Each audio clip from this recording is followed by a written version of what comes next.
More apparently. And I always forget to turn this mic on. Can you hear me now? Let me know if you can hear me this time.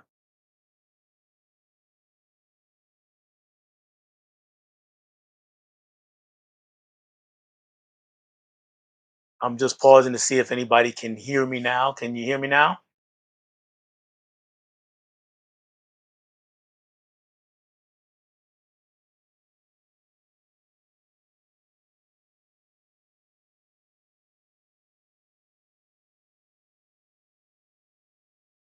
Okay, thank you. I see uh people saying now they can hear me. Thank you. I appreciate it.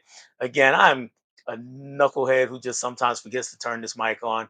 And I was going through a few of these, and what I was noting is Guy said congratulations. Let me go back to that. Uh there it goes. Go back to that comment. He congratulated me on 514 subs, and I had like 501 last I looked. So, a dozen, 13 people will subscribe probably today. So, thank you to those 13 people. And I'm gonna go past all the can't hear you Dells. I'm sorry. Other than this one, who's Corey, he says he couldn't hear me. He's gonna catch the replay. Thanks, Corey, for even stopping by. The destroyer here says, "Congrats, thank you, very much." Same, thank you again to Tiana, and Adrian is here. So really, just running through these things quick. And what I was also saying, guys, before when you couldn't hear me was that if you have any questions for me, just put them out there in the chat, and we'll get rolling on them. So let's see. I'm gonna go past all these. We can now hear you questions, comments. Thank you. Thanks again for the 500 subs. All right, so I got somebody here asking about the giveaway, how the giveaway works. I'm really just gonna put the digital code up on the screen, digital codes throughout the stream. Probably every 10, 15 minutes, gonna just put a digital code up on the screen. I'll tell you what the movie is. Whoever gets it gets it. My only request of you guys is going to be on a little bit of the honor system. If you're one of those people who has the movie that we're talking about, who owns a copy of the movie we're talking about, let somebody else get it. That's my only request. Don't go out there and just gobble them up, because everybody doesn't have every movie, and they may want to see the movie that we're talking about. And all of these are fairly new releases to physical media. Nothing here really old. I think there's one movie here that came out last year. As far as physical media is concerned, it's an older movie, but we'll get there when we get there. So just keep that in mind. And I'm actually missing one of the movies, like missing in hand. I have the code here, missing in hand. One of the movies I was going to give away, but we'll talk about it when we get there. So I don't have to have that. But that is how the giveaway works. So I appreciate you asking. And we'll get to the first one in just a couple of minutes. James is here. He says, I can hear you now. And much congratulations. Thank you very much. Joker Genius is here. And the Joker is a genius, as demented as he may be. And we've got a lot of hellos back and forth. Adrian again said, another congrats on 514. So, again, I appreciate it. And here's the first question. How are you feeling about this milestone? Well, it's cool. It's one of those things where it's not like I'm like totally blown away, but it is always a surprise to know that many people are actually subscribed to the channel, because, of course, like every YouTuber, I started with zero, and so it's really cool to now be at 500. Um, of course, eventually I want to get to 1,000, but I haven't gone full throttle into YouTube. I don't do this every day like some people, and put a whole bunch of effort into it. So it's cool that I got there, just kind of moseying along, doing it my way. Put out a video whenever I can and do a stream whenever I can with no set schedule. And I know that goes against all the guidelines that all the big YouTubers give you as far as how to be successful on this channel. But it's cool to at least just get to 500, and getting another 500 would just mean there are more people who are just cool with the way I do things, and that's okay. Maybe things change, and maybe life will free up a bit, and I'll get to go full throttle into YouTube and then see what happens from there. But as of now, very cool. All right, next question, Tiana. What's my favorite release of the year so far? If are we talking about, if we're talking about in the theater, we're talking about brand new 2025 movies in the theater. Right now, Sinners is my top movie of the year. Um, as far as physical media, I've bought a lot, but I haven't watched a lot of it of what I've bought. So it's kind of hard to say there. I know some of the Criterion movies that I picked up are high on the list. One of those being JoJo Dancer, Your Life is Calling, which was the Richard Pryor movie. Matter of fact, I'm going to go ahead and grab that and make a recommendation for that one now. And it is somewhere over here.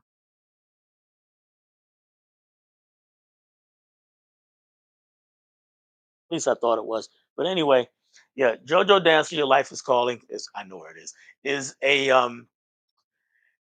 if you're not familiar with it, Richard Pryor directed this movie and it's heavily autobiographic, but it's not a biopic because he doesn't play Richard Pryor. He plays a character named Jojo Dancer. So check it out if you can, if you have a chance, if you can to buy it. If you're a collector, and I highly recommend you buying that one. If you're not a collector, seek it out. I know that Criterion is on the Criterion channel, I believe, and you can probably find it in other places to watch too. Very good movie. Lots of insight into Richard Pryor's life, even though it's technically not a biopic. All right, just moving down. Walter's here. What's going on, Walter? Says nice on the 500. He says I'm a few away from 500 myself. Good job. Thank you, Walter. And yeah, let's go ahead and get some more subs for Walter if you're not familiar with with Jonesing for movies. He's got a great channel, so I really like that. He says, why don't you pick a winner instead of showing? I could do um I could do that, but I didn't want to have this enter a contest because I'm giving away like 6 different movies. And last time I did that, I put some trivia out there, and same person winds up winning all the time. So just put it out there for you guys. If you want it, try to get it, and if you do get it, great. If you don't, maybe you'll get another one. And if you already have it, just like I said, please leave it for someone else. Someone else saying that's awesome, Walter. Yeah, we should get Walter up there as well. Adrian, July is nearly over. It is nearly over. Um, and for collectors like me, again, we're talking about Criterion. And you know what? I might pull those out there in the closet. I'll make a bunch of noise when I do it. But a lot of us are out there buying up Criterion movies, and you have a few more. You have about a week left. Maybe another day or two after that, because I know sometimes the sale runs into the first few days of October. But yes, to Adrian's next sentiment, the year is flying by. It really, literally was just January. I swear. Um, in your opinion, what is the best Criterion release of this year so far? So again, like I was saying, I've bought a bunch, but I haven't really watched them yet. And just going into them, one I don't have is probably the one I would call the best, and that's probably the Jackie Chan one. Even though I know there's I think there's a Fellini box set that came out this year. Of the ones that I bought, that I'm most excited for, it's probably maybe JoJo Dance. You know what we're gonna do, Walter? In a few minutes, I'm gonna put up this first code in another minute after I go through a couple of more comments, and I'll let you guys go through that. I'm gonna grab the stuff that I bought for Criterion, and we can go through them. I was gonna do it. I might still do the video, but I'm gonna go through them and just see what I think is which one am I most excited to see. Which James says, what movie are you most looking forward to checking out in the theater later this year, or physical media release you're most looking forward to coming out this year? Um, this weekend, hopefully, fingers crossed, I'll get to go see the new Fantastic Four movie. Um, so I do want to see that. I've been looking forward to that for a while. Uh, the next installment of Wicked at the end of the year, and I'm kind of cautiously optimistic on that. Same goes for the Running Man. Cautiously optimistic. I believe that's coming out this year. And unless I'm specifically asked, I don't always keep up with what's gonna come out over the next few months. I obviously the big ones, because they call them out. But if you're asking just off the top of my head, those would be the ones, and I would probably say Wicked would be in the lead as far as most anticipated, because this is a movie that, not only I like the first one, my wife really loved the first one, my daughters love the first one, so this is a movie we're gonna go see together, and that doesn't always happen, because one person out of the group is like, I don't really want to see that, whatever the movie is. So that's probably the one I'm most looking forward to. And James's JoJo Dancer looks terrific. The Criterion 4K looks fantastic. Yeah, I'm hoping so. I haven't watched. I've seen the movie, but I haven't watched the Criterion yet. And Walter, you deserve it, Walter. So don't trip on that. You deserve it. So we need to again get more subs. To all of you guys out there, a lot of content creators here. JoJo Dancer, Your Life is Calling is on YouTube and Tubi. Um, I'm curious, guy, if I don't know if you've seen it on either of those platforms, what the quality is on those. Um, I would I would guess Tubi might be a little bit higher than YouTube, unless someone took the YouTube Criterion or Blu-ray that I don't even think it was on Blu-ray before. I think it was just DVD, and uploaded it to YouTube. So I'm curious what the quality on that is. Mika says have to hit up Barnes and Noble before the month wraps up. So yeah, that's a good place to segue into me going to grab what those criterions are that I picked up. And let's get the first movie that I'm giving away. And this one is the newest release because it just came out this week, I believe. I think it came out just this Tuesday. And this one is Final Destination Bloodlines. There is a digital code right there. And I did go to the theaters to see this movie. Very, very fun movie. Uh, it's just bonkers. It's one of the better installments for this franchise, in my opinion. The CGI can be a bit wonky, and I know it gets crap for that. And I really got nothing for that. All right, it is what it is, but I think they really did a good job. It's one of those movies that, in my opinion, is so bad it's awesome. So I do like the movie. I really like the movie, but I recognize it has tons and tons of flaws. But I can't help but have a blast watching it. But yeah, there's the digital code for Final Destination Bloodlines. I'm just walking and talking over here, and so if you hear some extra sounds, it's just me kind of going into a closet here and grabbing the uh, Criterion movies that I did pick up this month, and I think I got them all in one bag. Yep, I think I got them all in one bag. Yep, two bags is one bag inside of the other. So you hear a lot of noise. If someone has gotten Final Destination Bloodlines, I'll leave it up there for another minute or so. Just go ahead and put it in the chat that you got it. That way, I won't try to give it away at a later date, or just give it to someone else randomly. Um, but let's go ahead, and I'm also grabbing one other thing, a stool here to put these movies on, so I don't have to lean over too far to get it, because it gets a little rough trying to bend over after a certain age. All right, so let's go ahead and go through it. I actually made a few trips, trying to get one, two at a time, not trying to break the bank. Uh, so yeah, again, if you hear lots of noise, it's because of bags here. And the first one, and this might be the one I'm most excited for. This is crazy because it all might be the one I'm most excited for. But I did pick up Heroic Trio and Executioners, Michelle Yeoh, who's amazing in everything she does. So I'm looking definitely. I'm not even gonna say I'm looking forward. I'm looking forward to all of these. So this is a great addition to my martial arts collection, which I have a lot of. Um, the next one here is a movie I wasn't familiar with until Criterion put it out, but I had to get it because of the director. The director is Gordon Parks, and most of you, if you're movie people, you know him from directing Shaft. So I know him from that too, but I also know him as an iconic photographer of the '60s. He was like the first really famous black photographer, and he did spreads for Life magazine, Time magazine back in the '60s and maybe even the '50s, back when those magazines were the pinnacle of journalism in America. And so he rose to fame that way. And this movie is nothing but a man. So yeah, again, I'm not really familiar. And this one's a Blu-ray. I don't think this one got a 4K. James, you can let me know on that one. Same thing for Heroic Trio and Executioners.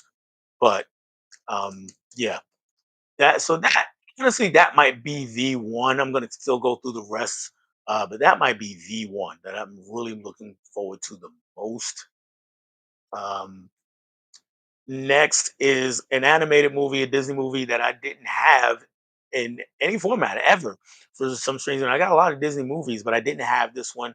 And when it was announced originally coming to the Criterion Collection, I was going to get it, and I didn't. Things just didn't work out. I wasn't able to get it, but now I am. So I did get Wally. So really, really happy to have that. And hey, now we're cooking. Now we're talking about it. All right, so here we go. We got Wally. So that's what happens when you rush, guys. You just don't do things the right way. So now I think I got it all together here. But yeah, well, it's a great movie. Um, the first half is better than the second half, but it is once you put the whole together, it really works and really has a lot to say. And it's like Full Metal Jacket for me in that manner. I mean, obviously they're completely different movies, um, but a lot of people really gravitate towards that first half of Full Metal Jacket and don't like the second. But you need both to actually make the statement or get the statement that the director was trying to make. And I feel the same way about Wally. The statement that the movie is trying to make, you need both parts to get that. And even if one part is better than the other. All right, so I'm gonna pause for a second, go back to the comments really quick, and looking at, there we go. Tiger Blue said just about to go to bed, but congrats and have a good one. Thank you very much. And update on Walter, he's now at 496. So if there are four of you here who are not subbed to Walter's channel, go ahead over and sub to his channel. Just do it. All right, and check out his content.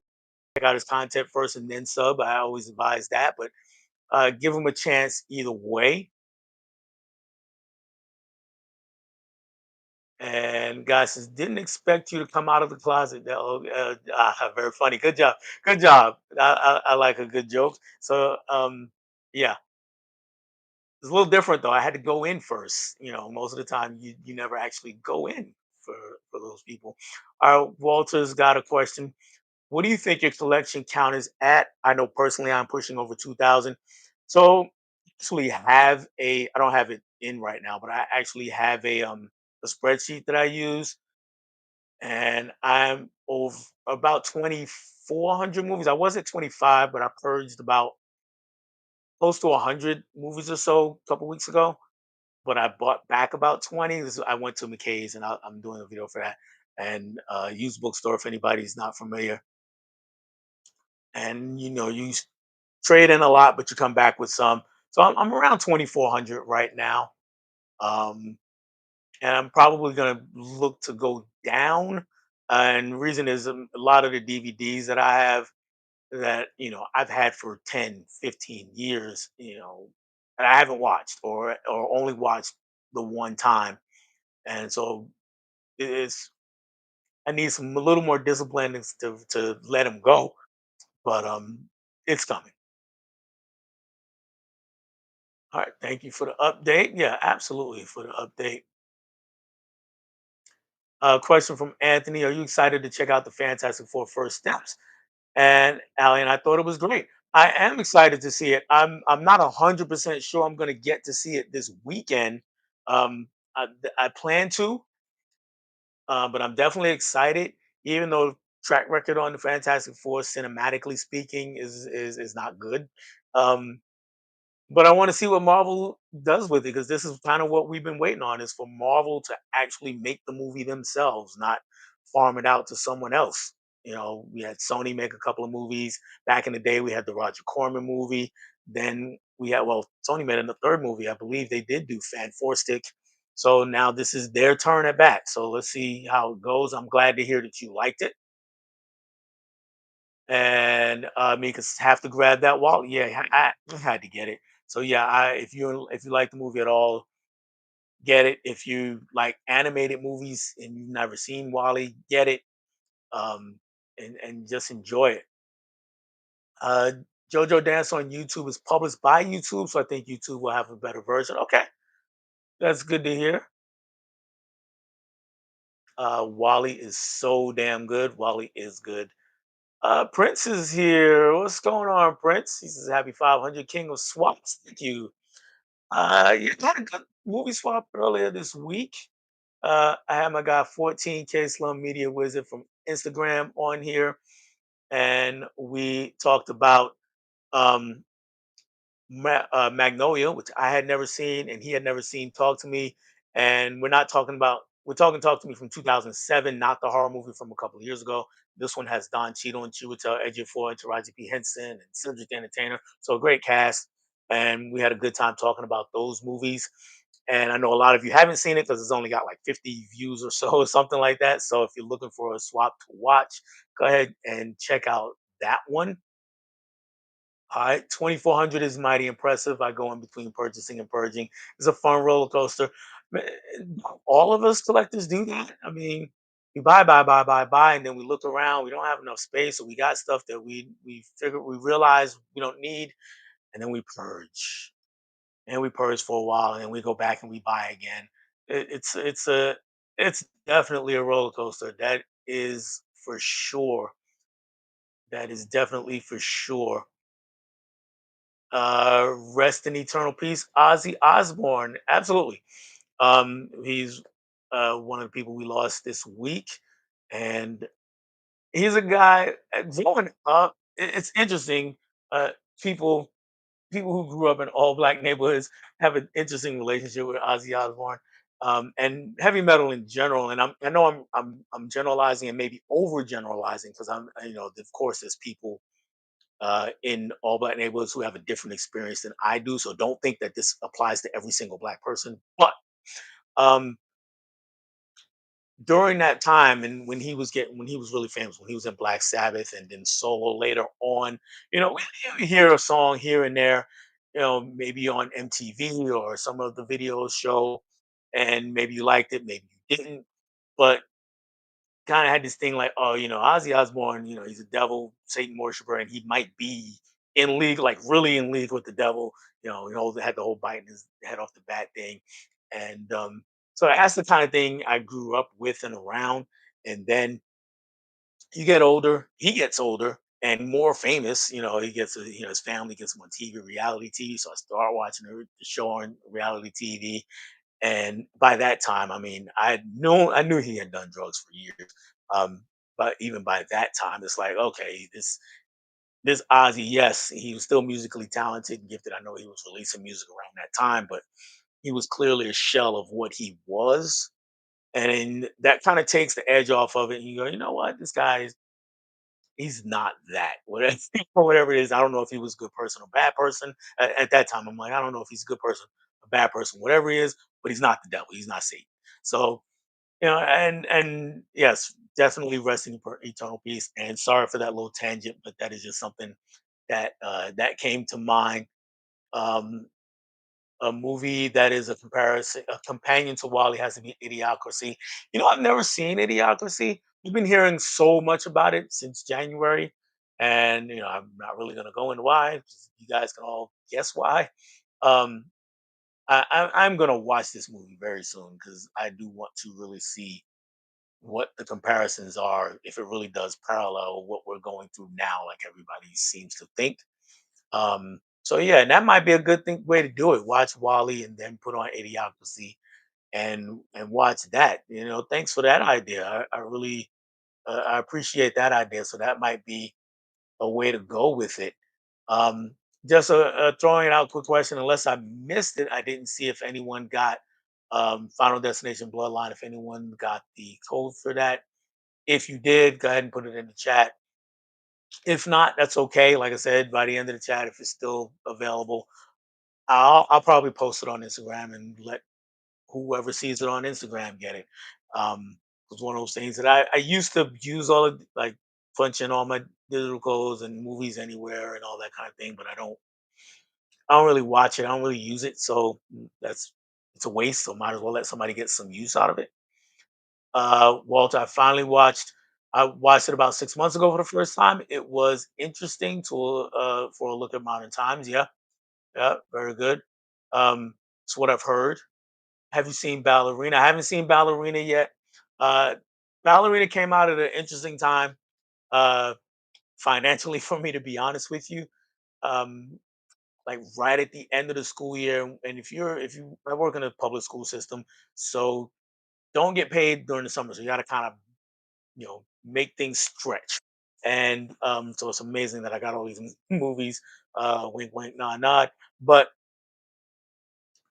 it was one of those movies where I could go to see it by myself for free, and that's not a problem. I almost did that, but I know that's a movie that my wife wanted to see because she loves the John Wick movies, and I believe one of my daughters, not both, but one of my daughters was interested in that, and just trying to make it all work. And she just came home from college, so she wasn't working at the time, like so contributing was not a thing.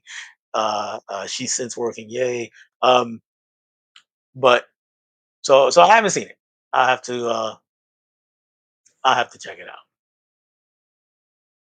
out. He admitted that it was all for publicity, and the live bat biting the head off was as much of a surprise to him as well thrown on stage. Yeah, I've heard the story. As the years went on, I heard the story, but back when I'm 12, you know, and you only get glimpses of Ozzy, like I see on a video or on MTV video, and he's looking satanic, and you see his name on shirts of the kids at school. Some of the kids at school, because I went to a pretty integrated school. Pretty When I say integrated, I don't mean integration as in the '60s. I mean we were just kind of a mixed population. Um, and so you only get those things, and you hear what the adults in your circle say about him. So that's all I really had. And years as the years went on, and I started reading more things, and you know Rolling Stone magazine and all these other music magazines, and watching more videos, not just music videos, but videos about bands and things like that. And you learn all these things. So yeah, I do know that it was that some of it was just for publicity, and the bad thing, yeah, somebody just threw it out on stage. That the part I don't get or never found out. Did we ever find out who that person was and what the rationale was? Um, I can't. I remember reading the story, but I forgot all about it. Let's go ahead and move to the next digital code giveaway. We've already given away Final Destination Bloodlines, and this one is another very, very recent release. And we talked about it briefly because it is my favorite movie of the year so far, and that is Sinners. Let me love you guys, but we're gonna have to get this comment out of here for a second. So that is Sinners. Again, so far my favorite movie of the year. It's going to be hard to beat for me. Right now, it's far and away the best movie that I've seen. Uh, I've seen a few good movies. Right now, that one is pretty clearly the best one that I've seen, in my opinion. And the digital code for Sinners is popping up on the screen right now. So we'll let that ride for a couple of minutes. And while we're doing that, I'm just going to go through another few of these Criterion movies. that I picked up. Let's go. Let's pick up three more. And again, if you've seen any of these movies, go ahead and let me know. And yeah, let me know what you think of these movies. And I'm like second guessing myself now because I just saw something. Because nothing, I'm gonna go back to this movie. Nothing But a Man is not directed by Gordon Parks. It is directed by Michael Romer. And not to down it any, but as soon as I pulled up this movie, I knew that this was the one directed by Gordon Parks, and that is The Learning Tree. All that stuff I said still applies, still highly anticipatory for me. I really want to see this movie. I'm going to get a little bit closer to the camera there. Uh, Again, this is another movie I don't really know much about it other than it is supposed to be really really good. So yeah, between this and Nothing But a Man, those might be neck and neck for the ones I'm looking forward to seeing the most. This next movie I have seen. I saw it on a DVD because I bought. I actually let me backtrack. I rented it on DVD from the local library a few years back. I want to say maybe even 7 8 years ago, maybe. And I was on a kick of these types of movies, and so I rented it, I watched it, loved it, went out, and I found the DVD out in the wild somewhere somehow, and never watched the DVD. Now the 4K gets announced by Criterion, so I just picked up the 4K, 86 the DVD. So next time I watch it, it's going to be in glorious 4K, and that is The Roaring Twenties, starring James Cagney. And I am a Cagney fan. I need to see more of his movies. I've seen, I want to say, close to a dozen of his movies, and I've whether the movie is good or not, he is fantastic in every single one of them. And honestly, I think I've liked every one of them. The weakest one is a movie called that I've seen anyway is a movie called Great Guy, and he's actually not a gangster in that movie. He's kind of a regular guy. He's actually on the opposite side. I think he's a cop in that movie. Um, but it's a fun movie. It's not a bad movie. But Roaring Twenties, you can't see it through the label here. If you're not real familiar with this one, these are this that guy behind the sticker is Humphrey Bogart, and they were both in the war and they're home and trying to make a way. So it's that story that's now become kind of cliche or has been done a lot. Dead Presidents, one of my other favorite movies, did it. Um, and they turned to a life of crime. So I don't know that this originated that idea, but it's definitely right there at the beginning of that idea. And it is a fantastic movie. Cagney tears it up again. I'll be honest with you guys, I'm not the biggest Humphrey Bogart fan. I don't get the hype. Except for in Treasure of Sierra Madre, he was great in that. Not that the movies aren't great, I just don't necessarily um, I don't know. He doesn't necessarily resonate with me as a performer. It's a lot of bland, one note wooden performances, in my opinion. Um, where his cigarettes does all the acting. Treasure of Sierra Madre is different, and he's amazing in that movie. And here in the Roaring Twenties, him in a supporting role is also pretty strong. Key Largo, he was also really good in Key Largo. I'll give him that. Next movie is another movie I've seen, but I've not seen it in a while. It's been a while. Had to grab the 4K of this one though. I didn't own this one at all, so this is not an upgrade. This is just brand new to my collection, and that is Bound. So I had to pick up Bound, and looking forward to watching this again. Aside from the whole sexiness of it all, it's a really good story, and the Wachowskis are pretty good storytellers. And now this is another one of those movies where, and the same things happen with The Matrix, where years later, as things change in the world, and in this case with the directors, and you hear them talk about their movies, and now when I go back to watch their movies, I can see what they were, how they were doing, what they say they were doing. Because for me, The Matrix and Bound, you know, surface level stories were great. And with the Matrix, I got a lot of subtext, but it had nothing to do with what they later said it had to do with. Which, if you're not familiar with the Wachowskis, they are transgender now women, and twin. I think, are they twin brothers? I'm not sure if they're twins. Um, Sisters. Sorry. Um, and the Matrix is basically a metaphor for being trans. And then of course with Bound, it's already a lesbian love affair. So it's going to be interesting to go back and look at Bound. All right, I'm going to drop the Sinner's Code, and again, hopefully somebody got it. And Adrian says, "Rest in peace, Ozzy and Hulk." I'm gonna be honest with you. I don't have the same affection for Hulk Hogan. Matter of fact, it goes in the opposite of direction for Hulk Hogan than it did for Ozzy. Where with Ozzy, he was something that I saw from afar and kind of stared at and kept at arm's distance. And then over the years, I kind of embraced him. And and again, I don't know a whole lot personally about Ozzy, but he's a person that I've warmed up to him over time. With Hulk Hogan, it's the exact opposite, to be honest with you.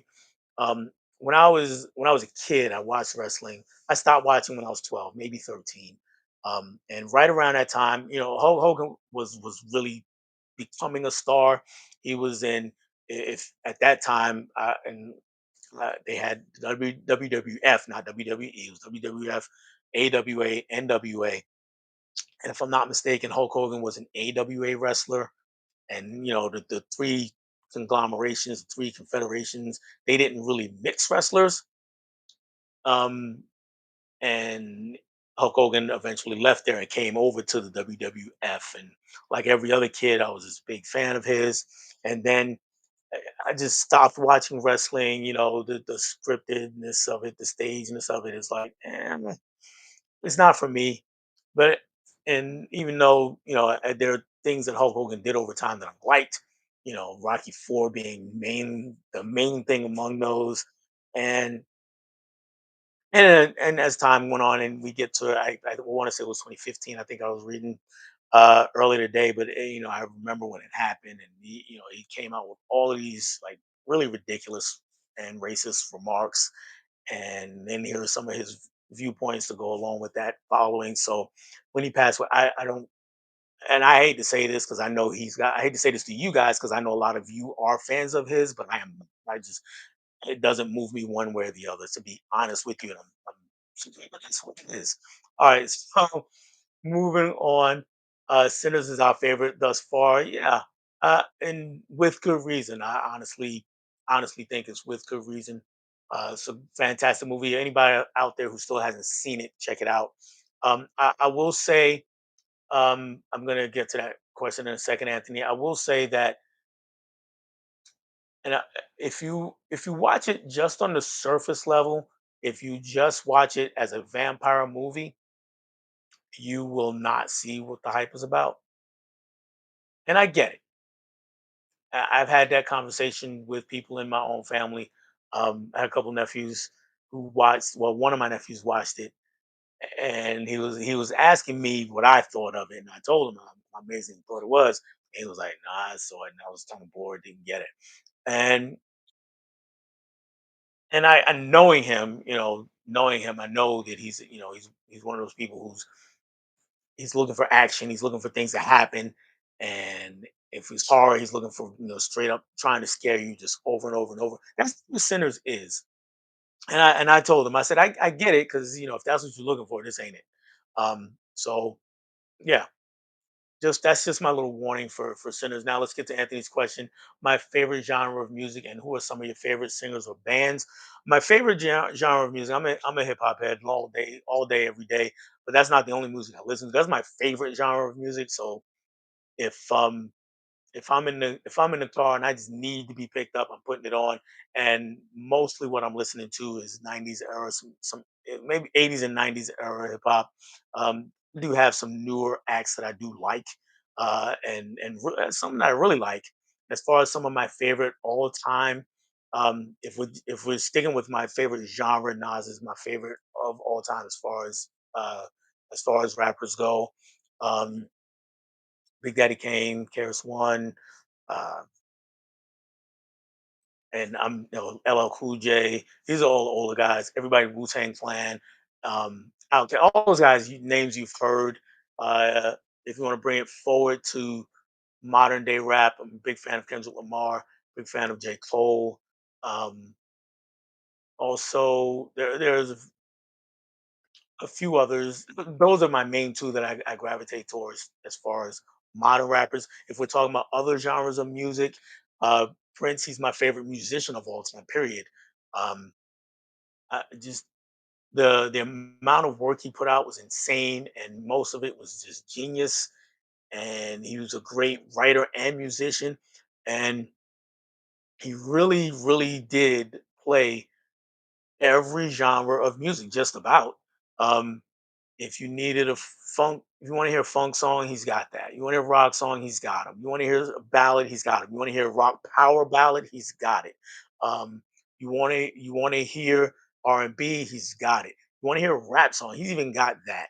He's got every genre of music, and he never feels like he's posing in that genre. Like he appreciates all the types of music that he tries to play or appreciate it because he's passed on, obviously. Um, so he never feels like an outsider in those genres. Now, I don't think there was any country songs. I'm not sure. So, and maybe that might have been one place where he was an outsider and didn't feel comfortable going there, and that's fine. But just about any other genre, he played it and did it well.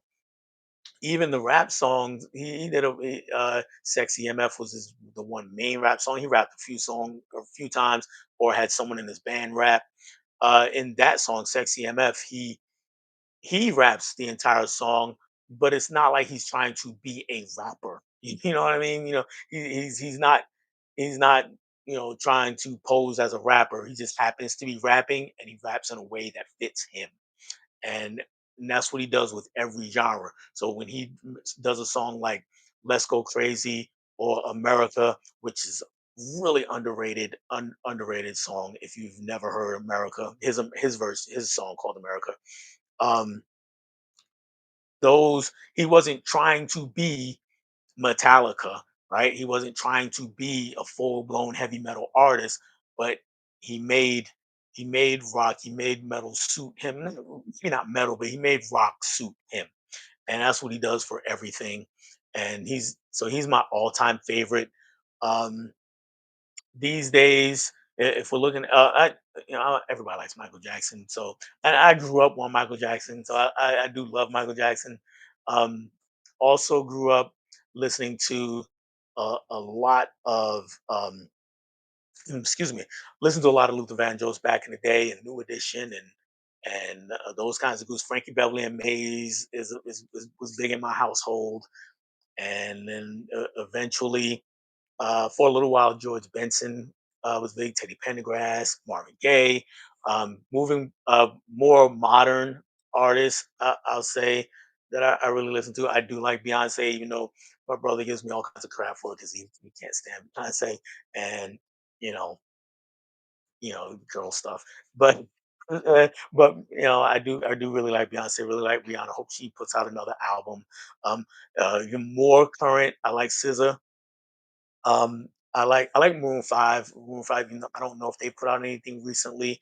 On Ryan, he had a show the other night talking about music, and one of the bands I brought up to him was Louis Delmar. Most people seem to have never heard of Louis Delmar. Experimental pop group is what they're labeled. Really good stuff. I like them.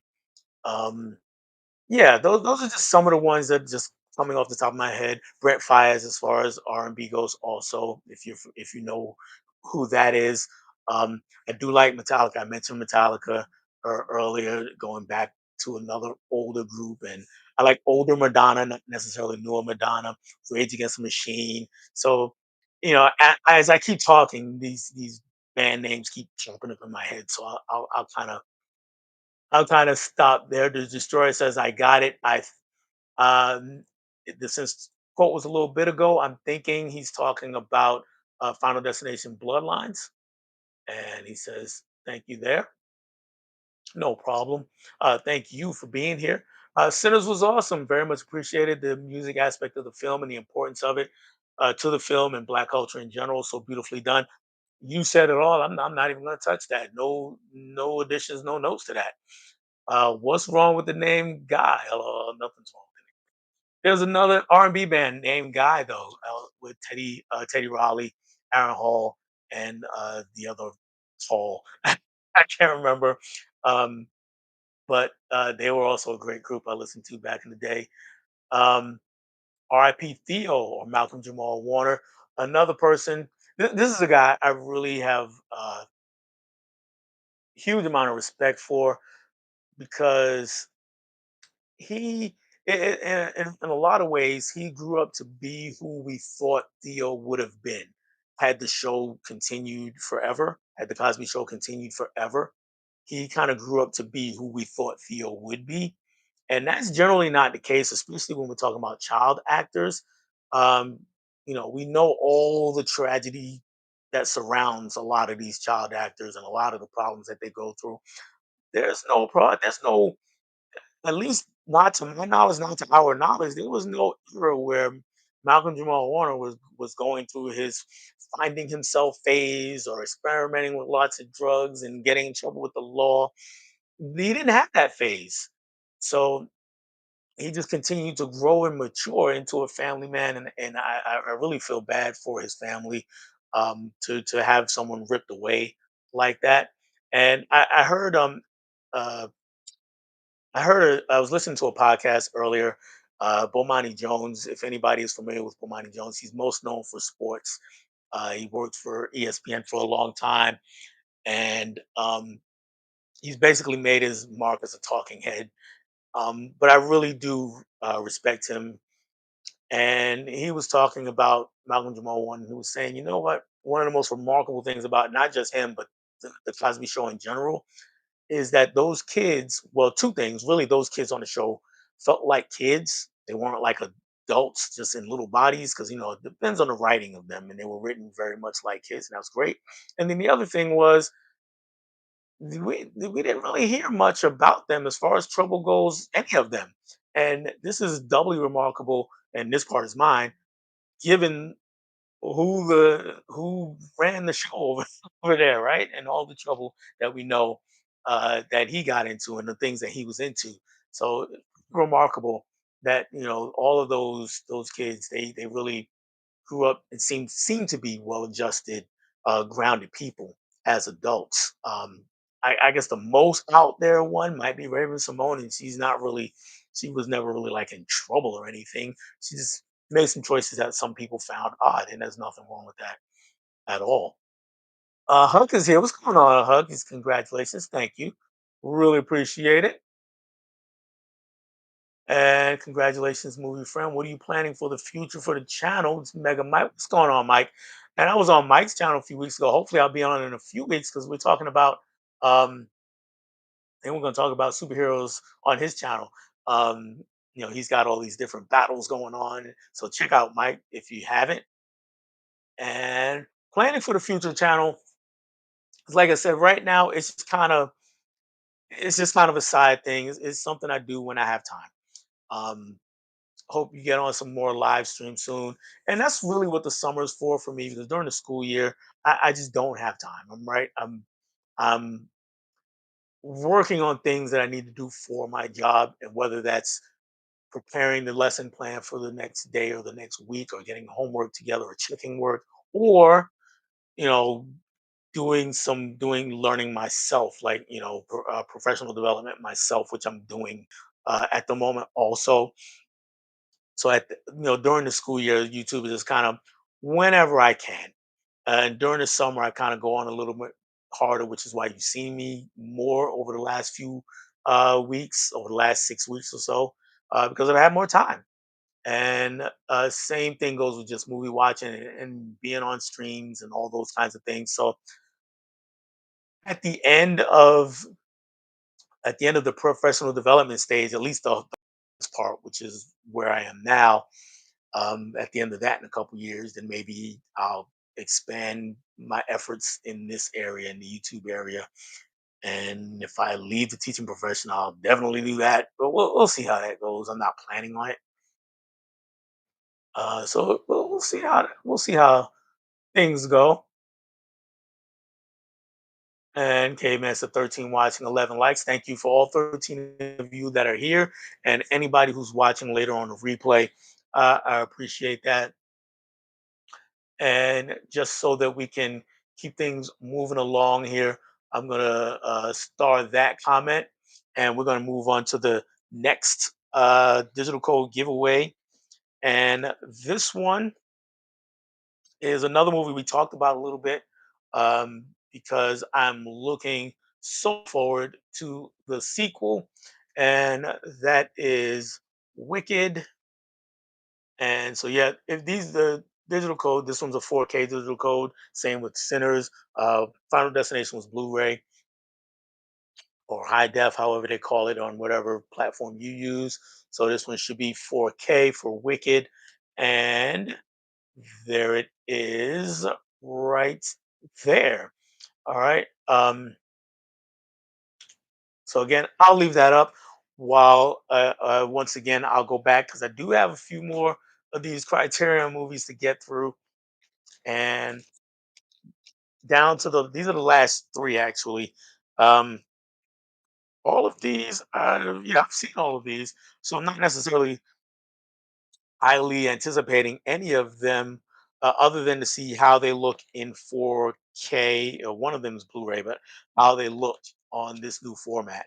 The first one is the one that is not in 4K. I'll say that, and that is Mudbound by D. Rees. I watched this movie on Netflix when it came out a few years ago, and was blown away by it. Fantastic movie. It's got a lot to say. Dee Rees is a director that usually has a lot to say. She's got another movie in the Criterion Collection, Pariah. Definitely see that one. Um, in this one, uh, I will say I have a little bit of a gripe, and and and I know that in the community sometimes I get a I don't know, I don't, it's not a bad rap, but maybe people expect me to say a certain thing, and it generally falls along the lines of, yes, I'm very aware of race in movies and racism in life in general. um so I think sometimes that gets construed as I'm always going to automatically side with whatever's in favor of the black person, and I only say that because of my particular gripe here, and it's not with the movie itself. Mudbound is a fantastic movie. The gripe is actually with the Academy. The Academy was going through, this is during that Oscar so white time, and they're going through this, and they decide they didn't nominate Dee Reeves for Best Director, which was a shame. If I'm not mistaken, they didn't nominate her, but they did nominate Mary J. Blige for Best Supporting Actress in this movie. I've watched this movie twice. Nowhere, and I love Mary J. Blige. That's another one, Anthony. That's another one of my all-time favorites is Mary J. Blige. I love Mary. She can. She's just a phenomenal artist, and as far as music goes, and a solid actress. I've watched this movie twice already. Um, at no point watching these movies did I think that Mary J. Blige was doing Academy Award worthy work. She didn't win, but she was nominated. However, another person was doing Academy Award worthy work in this movie. Actually, a couple, but the one that was really doing it was Carrie Mulligan. She is phenomenal in this movie. Um, Possibly her best performance, though she was also excellent in a bunch of other things. Shame, namely, comes to mind. Um, but yeah, she was great in Mudbound. The next two movies are both 4K, and both involve crime. This first one is another movie from the 30s, like the Roaring Twenties, and this one is the OG. of Scarface, and I had this on DVD, um, but I was so happy when they announced this one. I have seen the movie, and you'd be surprised how many people did not know that this even existed. They thought that the 1983 Scarface with Al Pacino was the original and not a remake, but this is the original. The story is pretty much beat for beat the same. Now, what Brian De Palma did was he took all kinds of 80s opulence and decadence and just dropped it on top and added cocaine and made a masterpiece that way. But this is a really excellent movie. I will say this: I'm going to semi spoil something. Um, in this movie, even though it has no bearing on the story, so don't worry about it. But if you watch this movie, take note of whenever you see an X on the screen somewhere, right?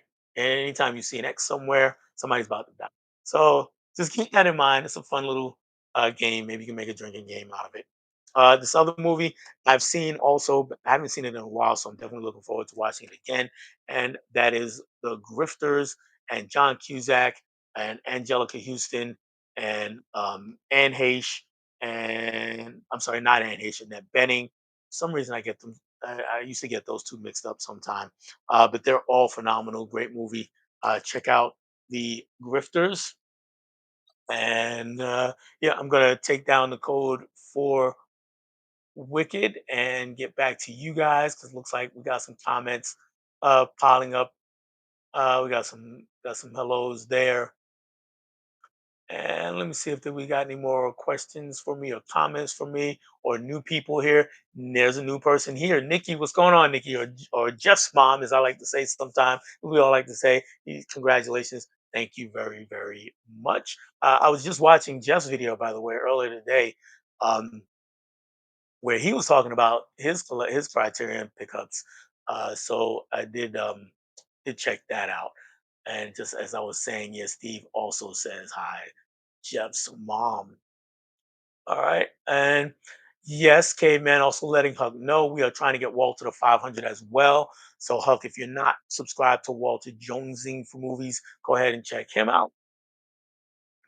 And movies with Ryan is it? What's going on, Ryan? I'm not sure how long you've been here. If you heard my little spiel when I was answering Anthony's question about music, we ran through a lot of stuff that I like. So, uh, hope you heard that because I know you are a big music guy. And I did bring up Louis Del Mar, so I'm going to ask you if you had a chance to listen to any of their music yet. Um, just let me know. I'm a big fan of theirs. First album was a self-titled album from 2016, and I played that album all the time. The other one from 2020 is really good. I don't play it as much, but it's also it is really really good though. And Steve, I had a really big crush on Lisa Bonet. Who didn't? Yeah, Lisa Bonet. We all like Lisa Bonet. I don't know if I had a crush on her. Um, I don't know. I don't remember having a crush on her though. I did not to say that she wasn't attractive, but yeah, as she was phenomenal. Um, so I don't know. But yeah, man, I did really like her though. And Smirk is here. What's going on, Smirk? Smirk 88. Also, congrats. Thank you very much. Mika has seen Mudbound. Mudbound is a great film. Yes, it is. It's a phenomenal film.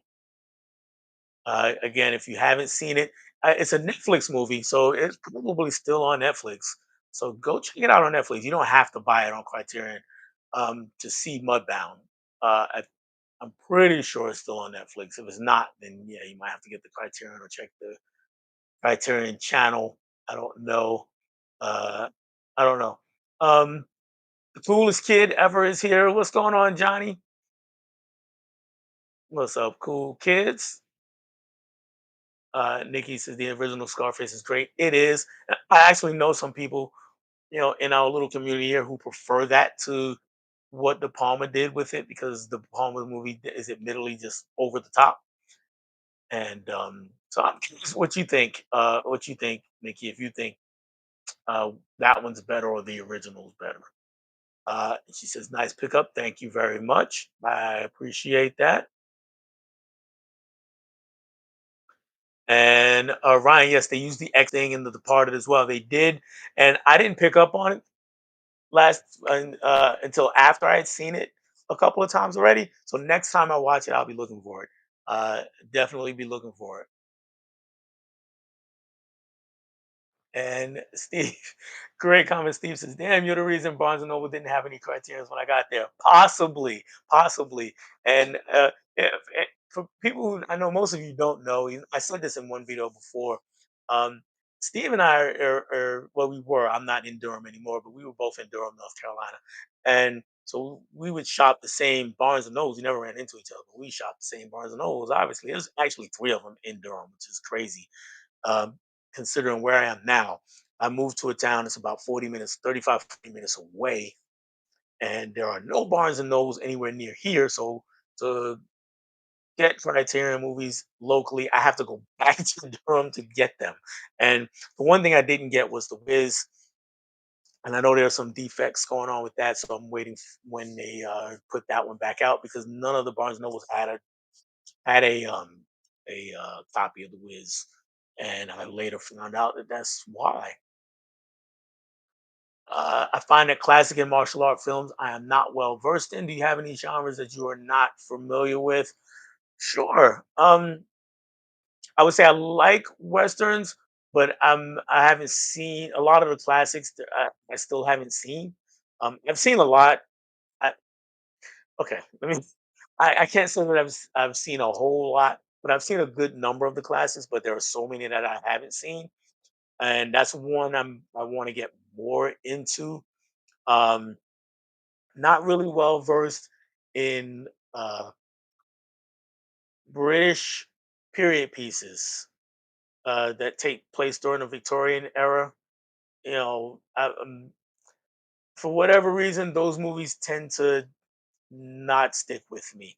I've seen a decent amount and a few that I like, but for the most part, they just don't stick with me. I will say the favorite though from a couple of years ago was fantastic. I really did like that movie.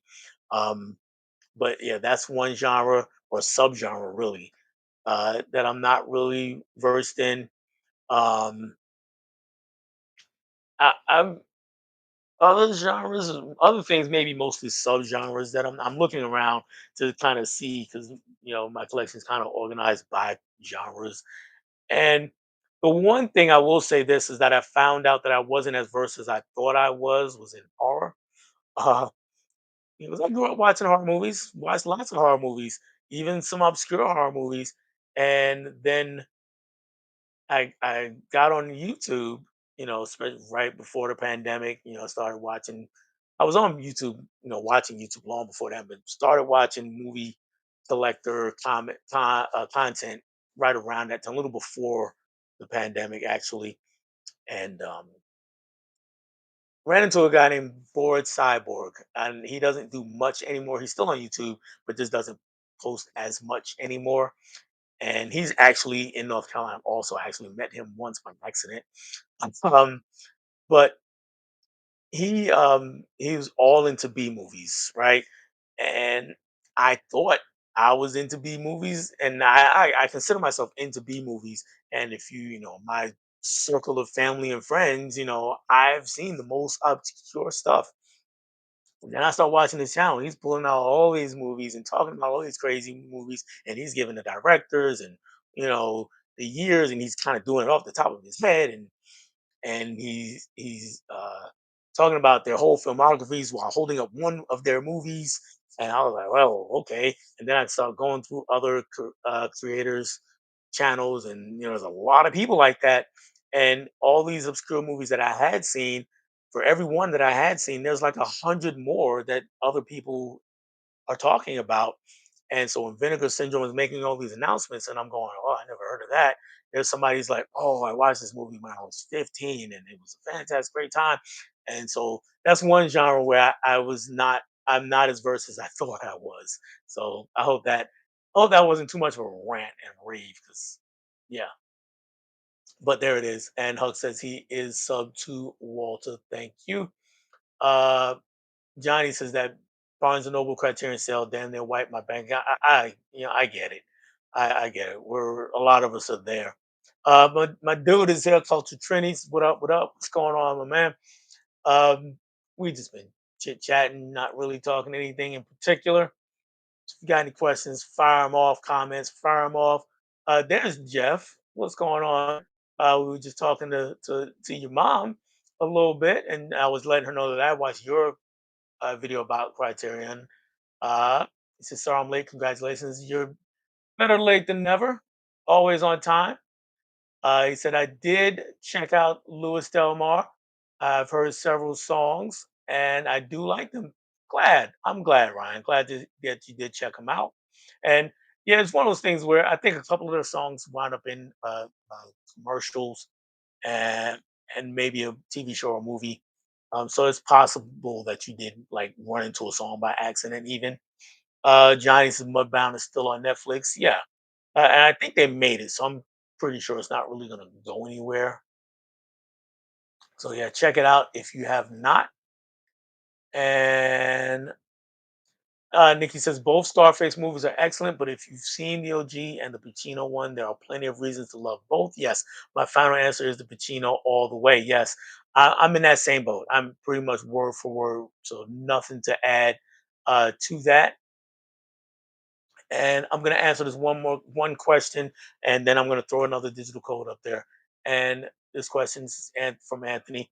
What is a movie that has grown on you over time that you did not appreciate before?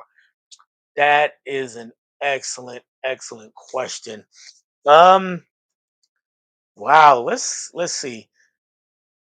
I mean, I keep turning away from the screen. Sorry, guys, because I'm looking for something like that. And I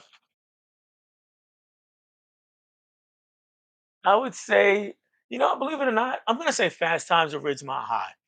And it's not that I didn't like it, but I didn't appreciate it. And what I mean by that is I didn't get everything that was going on in Fast Times at Ridgemont High. When I first saw it, it came out either the year before or the year after Porky's, and I had whether it's kind of irrelevant which whether was first or not because I saw Porky's first. And then after Porky, and I love Porky's, I was a 12, 13-year-old boy, and I love Porky's. And that was also around the time that was visiting my grandparents. I was living in New York. I was growing up in New York, but my grandparents had moved to North Carolina, so I was visiting them in the summers. And this is the time before everybody had cable, but they did here in North Carolina, and they had HBO. And late at night, HBO would play a lot of these raunchy teen sex comedies, and I was just devouring them left to right, watching them all. All the little spring break movies, however many thousand of them there were, and movies like Bikini Car Wash and stuff like that, and Last American Virgin, and just eating those kinds of movies up. And they're all just they're raunchy and kind of stupid. Most of them, some of them less stupid than others, but I'm just eating all these movies up, and then I get to see Fast Times at Ridgemont High, and the tone of it. I mean, there were some funny things that happened, so I laughed through it, and then it's not like I didn't hate it, but I didn't appreciate it. I didn't really get it. And then, after I became a collector, I picked it up back, actually on DVD first, back, way back, and I rewatched it, and I was like, wait, whoa, there's just so much more here than I thought there was. And so I really started to appreciate it more. I revisited a couple of more times and then got rid of the DVD, picked it up also on Criterion a few years back when it came out. And now I really appreciate that movie because if you had asked me back when I was a teenager, Porky's was far and away the better movie between the two. And now that's flip flopped. Porky's is okay. It's cool for what it is. It's fun, and I'm very nostalgic for it. But Fast Times at Ridgemont High is superior in every way, and it's still raunchy. So let's not forget that. So that would be my answer to that. Let's go ahead and get another digital code up here. This one is attached to a movie that is in theaters now. I haven't seen what's in theaters now. The version that's in theaters now. I don't know if it's a remake, reboot, whatever it is. I think it's a reboot because one of the people in this movie is actually in it, and this is the OG. I Know What You Did Last Summer. This is the only movie here that's could be considered old, but it as far as this 4K release is a couple years old. I think it came out. Um, and this is a Scream knockoff through and through. I mean, I can't even argue with it. There's a digital code for it. Um, it's fun. I have fun with the movie, and like a lot of guys, I will say I had a crush on Jennifer Love Hewitt. Kind of still do. And I'm gonna say, she's been taking a hit lately publicly from a lot of idiots, to be honest with you, who are a bunch of man children who are really just giving her a hard time because a 40-plus-year-old woman doesn't look like she did when she was 22. I mean, it's crazy. It's insane. Um, I don't understand. And for her, still looks pretty damn good to me. So I'm not gonna, I won't begrudge her anything. But as for the movie itself, that movie, let me know what you guys think of that one, the OG. I Know What You Did Last Summer, or the reboot. I haven't seen the reboot. This one I really did like, even though I know it's a Scream knockoff. I even like the second one. I still Know What You Did Last Summer. I even like that one. There is a straight to DVD one. I'll always Know What You Did Last Summer. If you haven't seen that, avoid it at all costs. Do not watch that movie. No one from either of the first two movies is in it, and it's it's dumb. It's terrible. It's bad. It's cheap. Don't watch it. But of the first two, I like the first one better, but I do like them both. Even though a lot of people don't like the second one. Um, I don't really have any more criterions to get to talk about. I do. While I leave that up on the screen, there was up here is, you pull up your browser, and sometimes, you get these little articles that say top 10 this, top 10 that.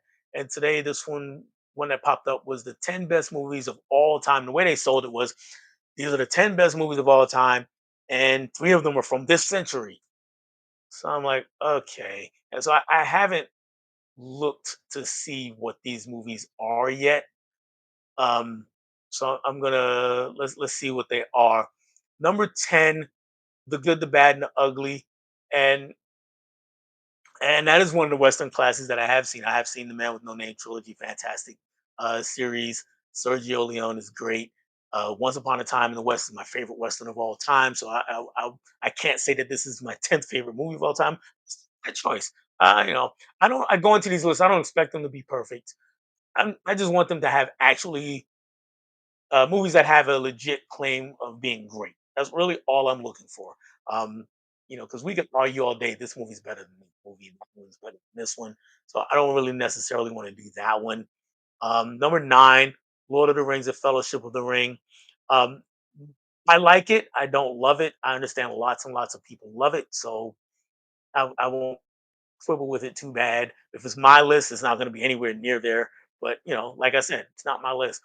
Number 8, Pulp Fiction. Yeah, I can definitely see why. And that is a movie that that would probably be very high on my list.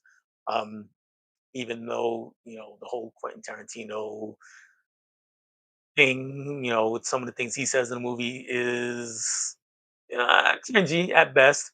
Number 7, Schindler's List. No argument there. Again, maybe not my top 10 movies because I don't know if I ever want to go back to it. And that's the reason, really, one of the reasons I don't have it in my collection. I don't know that I ever want to go back to it. It's a fantastic movie, fantastic. Steven Spielberg just knocked it out the park with that. And yeah, I don't know if I want to watch it again.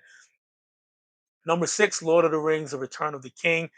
Uh, See my comments about Fellowship of the Ring, that you have two of the Return of the Kings, two of the Lord of the Rings movies in the top 10.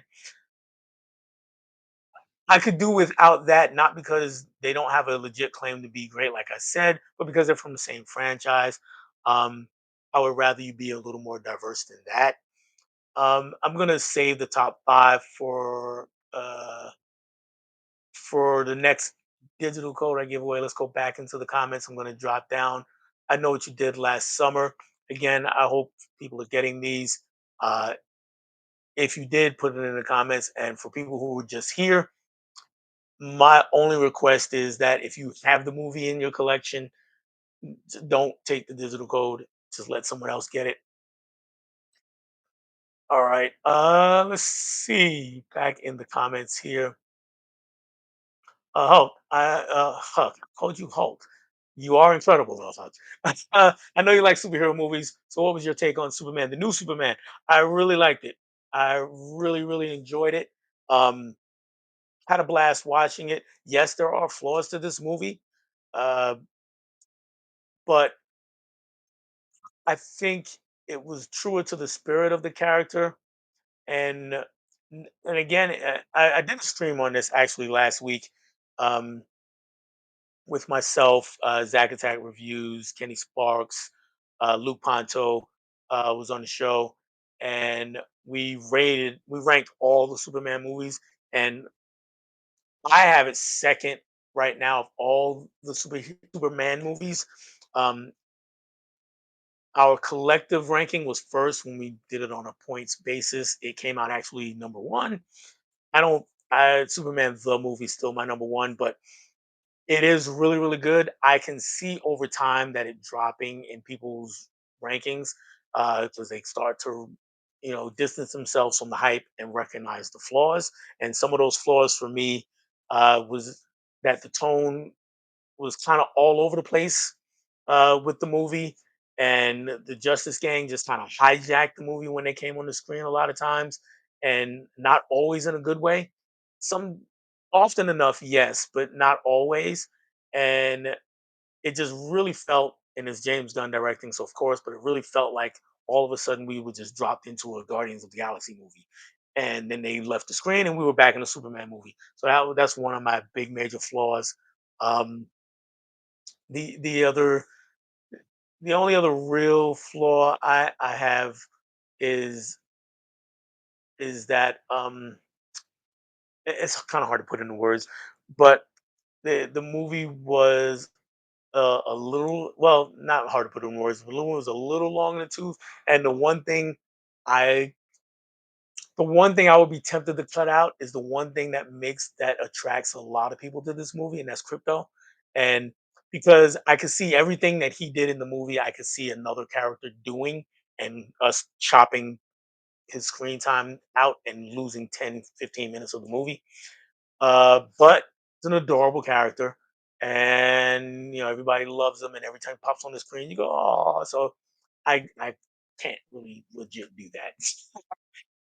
But that's my take on it. Really did enjoy Superman. Uh, so I know that you also did a Superman stream. I didn't. I caught a little bit of it. I need to go back and watch the rest of it. So I'm gonna make you a deal. You go back and watch my stream on those Superman rankings. I'll go back and watch the entirety of your stream on Superman, and we'll call it even.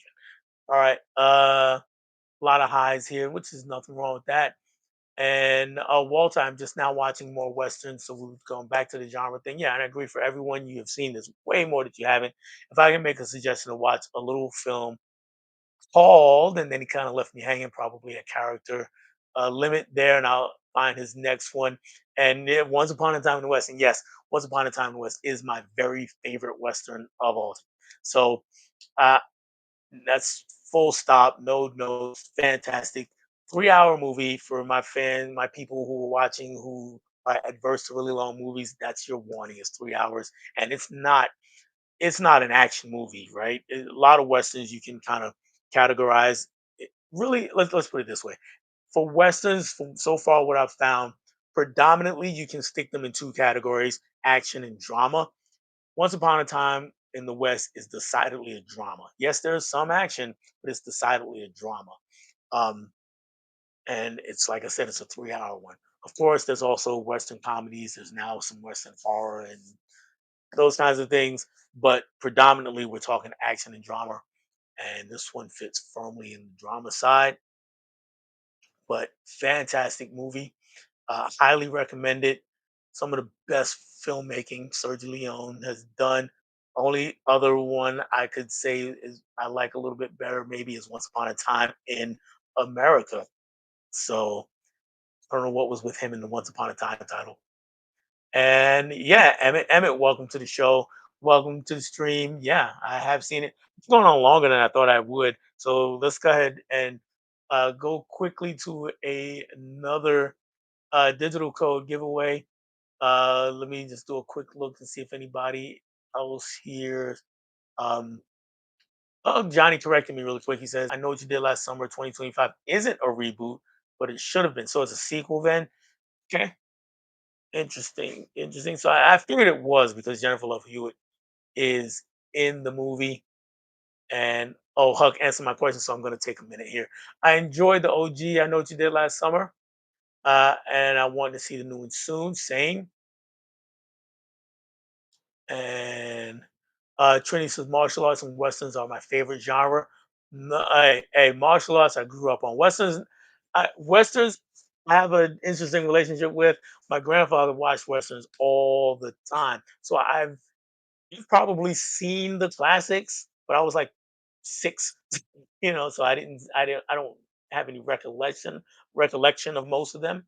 Martial arts movies, though, I watched religiously, all the way up through my teens and as adult. I don't watch them as much as I used to, but I still love and watch them. And just as I move my head, you can see the short scope movies here. Anytime you saw that logo pop up on the screen, you knew you were in for a good time when it came to martial arts. Somebody let me know if you know. They said they're going to be a volume 4, but from what I understand, it's going to be Shaw Brothers horror movies, which I think I've maybe only seen one or two. Interesting. Um, Johnny says westerns is certainly a genre I wouldn't mind stepping into. Yeah, yeah. Um, I am in the same boat, and we're gonna pause here, and we're not gonna give away a code for Western. We're gonna go with some sword and sandals right here. Uh, Matter of fact, let me know out there what your favorite sword and sandal movie is. And this is not my favorite, but it is one that I'm giving away today. And this one is Gladiator 2, one digital code that I'm giving away too. And let me know what you think of Gladiator 2. It's one of those movies where while I'm watching it, I'm having a good time, and sorry I'm a little bit slow getting it up there. There it is. All right. While I'm watching it, I'm having a good time, but when I step back from it, it's not good. Um, it's fun, but it's not good. And I hate to say it because my favorite actor of all time is in this movie, Denzel Washington.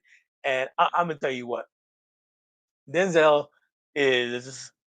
I'm not gonna say he's good in this movie, and which is crazy to think about, because you ask people, well, give me a bad Denzel performance, most people are going, and have nothing for you. I'm gonna say that Denzel Washington is not really good in this movie because but he's not good, but he's great at the same time.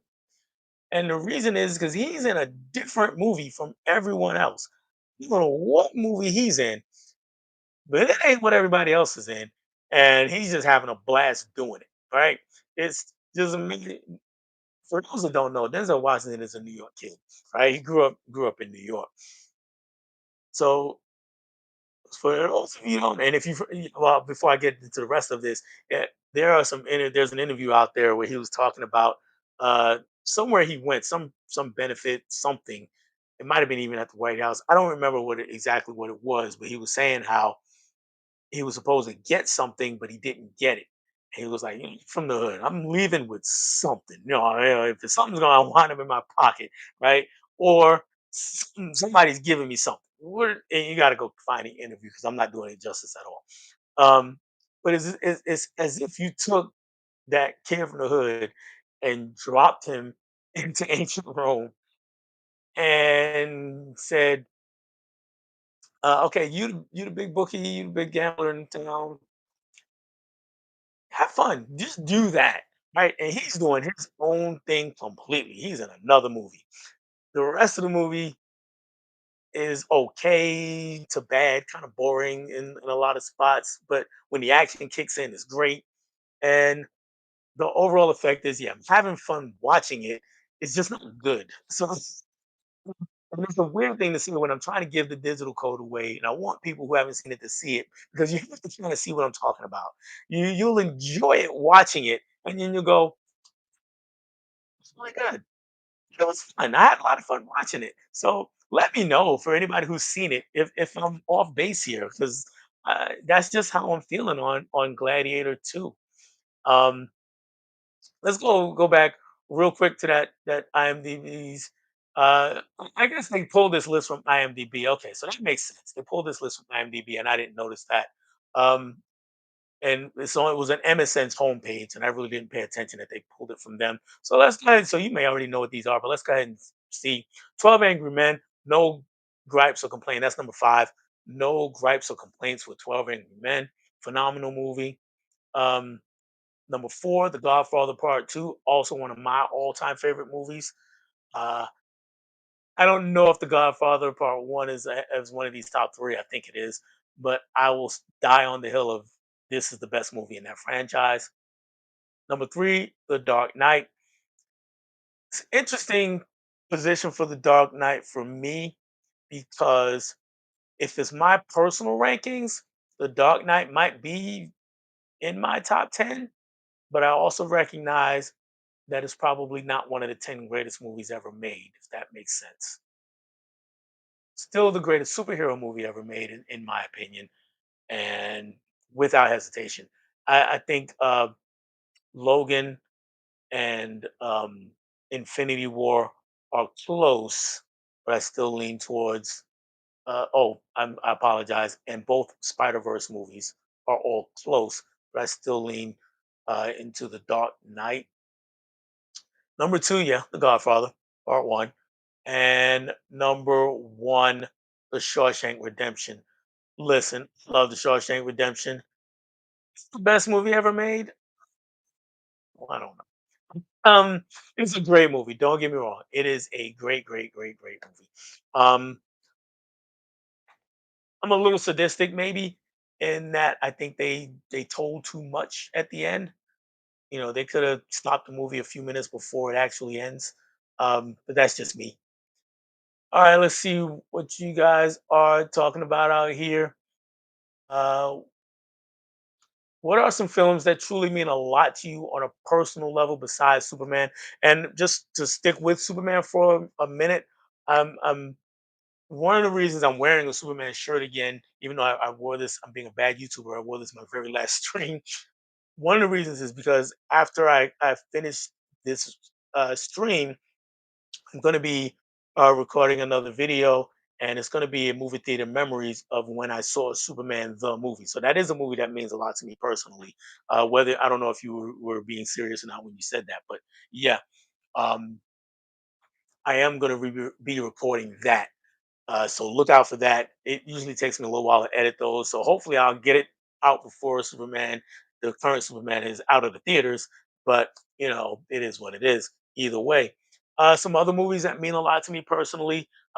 This one right here, Do the Right Thing. This is my absolute favorite movie of all time. It is relatable. For me, I grew up in Queens, which is not Brooklyn.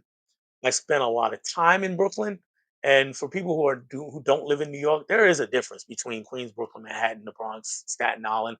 There is a difference, right? A very on an intrinsic level, there's a difference in general lifestyle in all of those boroughs, even though there are a lot of commonalities. Now, that said, again, Brooklyn and Queens are pretty close together. I spent a lot of time in Brooklyn. I have friends and family who lived in Brooklyn. So when you put Brooklyn and my Queens together, and this came out in 1989. That's the year I graduated high school. So this is New York for me. This is my New York. This is how I remember New York, even though the block technically was a fictional block. Um, none of the blocks had a radio station. Okay, lots of them had pizzerias, but none of them had a radio station on that I knew of. So this is the New York that I grew up with, and that includes uh, all of the separation or segregation between the races, even though there was no legal segregation. Right?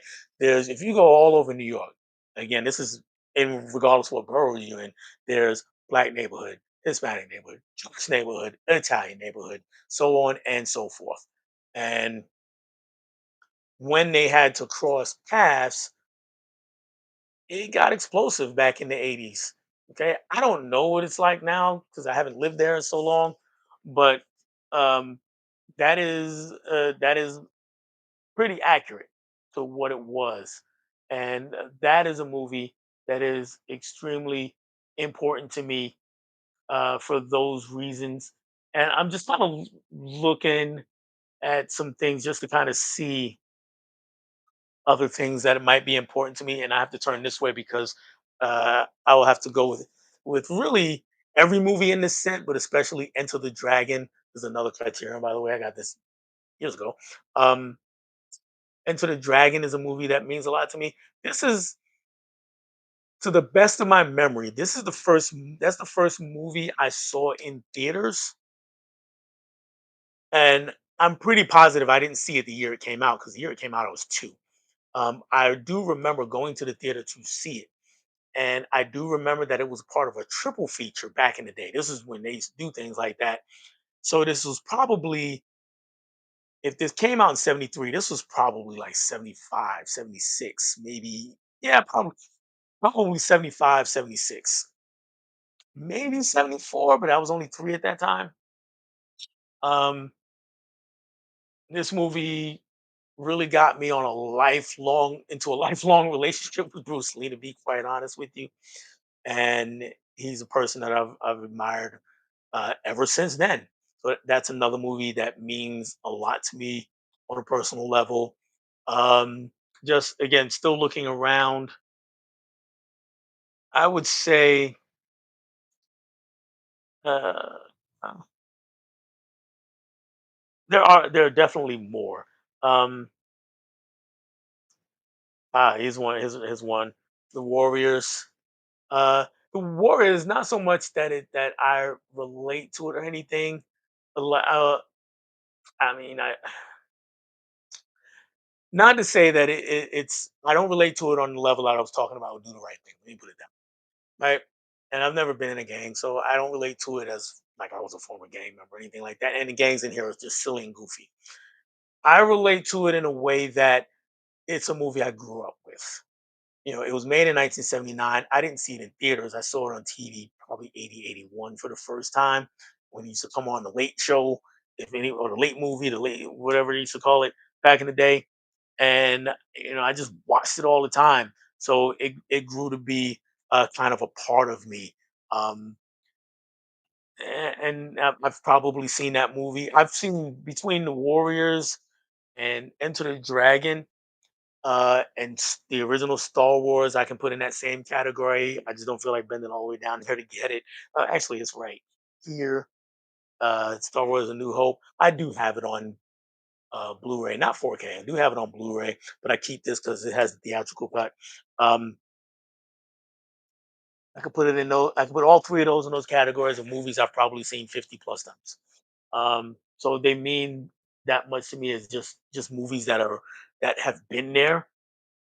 As far as like as on a life level, Do the Right Thing. I talked about Malcolm X. I can talk about another Spike Lee movie, and these two movies are really the biggest reasons why Spike Lee is my favorite director. Um, because these movies are movies that I can relate to, and this movie is a masterpiece, and it gives fair treatment, even though I can see where some people might think there's a little bit of hero worship going on here, and yet there is. Um, but who Malcolm X is as a person, tremendously important to me, and he's in a lot of ways, I'm obviously not as important a person as him, but in a lot of ways, my beliefs kind of have grown parallel in a parallel fashion to his. Because there was a time when I was a lot more militant a person, um, as far as race goes, and you grow, you meet people, you learn things, and yeah, and while I still hold true to some values, still hold true to a lot of what some people might consider militant values or views, but I also recognize that everybody who's not you is not completely evil. So which is kind of where he went. I'm oversimplifying this, but yeah, that's another reason why that movie is a movie that is a that are truly important to me on a personal level. There are others that I'm just blanking on a little bit, and I'm gonna take a sip of water because my voice is like going because I've been talking nonstop, and I just knocked over my blockbuster sign, and that is my blockbuster sign. And then we're gonna give away the next digital code. We got two more to give away, and then after those, we're gonna wrap things up. And the question is, what are some of your favorite martial arts films? I just talked about Into the Dragon. That is my number one, just forever and ever. My number two, though, is a lot more recent, and that is the Raid Redemption. I love the Raid 2 also, but the Raid, the first one, the Raid is just it's a phenomenal movie. It's fantastic. If you want if you want stunts, nonstop action, fighting, gore, guns, it's in that movie. If you want a story, go watch something else. But if you want all of the action elements done to perfection, watch the Raid. Okay. Um, some of the stunts, it's just amazing that they did them and could do them. And when you look at them, I mean, it really looks like people are just getting jacked up. And I'm trying to keep from cussing here. Uh, People are getting destroyed in this movie, and the camera work is phenomenal. And that brings me to a quick gripe on camera work, guys. If you watch, especially if you watch Marvel movies, but I'm not even gonna say Marvel movies. I'm gonna say American action movies, especially the camera work, and I've ranted on this before. The camera work is so crap, and the editing is just too much because they're trying to hide. A lot of times, you're trying to hide the star, right? You put the camera really close to the fight, and then you do all these cuts, so you can't hardly see what's going on. That doesn't happen in the Raid, either one or two. It's the camera is at a good distance where you can see the fight, and if the camera moves, it's moving in a fashion that is uh, accenting or accentuating the action, not detracting from it. For instance, there's a scene where our hero, he stabs a guy in the top of the thigh and drags the knife down almost to the knee. Well, the way the camera goes in that moment is we watch his hand and we watch him take the knife, and the camera follows his hand as it comes down and stabs the guy in the leg, and then follows his hand as it drags down the leg, and it is the most glorious and disturbing thing ever, because when you see it, it's like oh, more, give me more. And so those are one. Five Deadly Venoms, which is it in this? I can't remember if it's in the first volume or the second volume. Five Deadly Venoms. 36 Chamber of Shaolin, which I did on a movie swap with Luke Ponto. He was a little lukewarm on it, but it's a fantastic movie.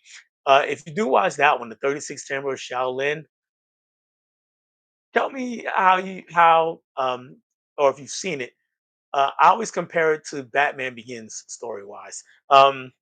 So anybody who's seen it, let me know if I'm just off my rocker. Uh, those are like some of my main ones.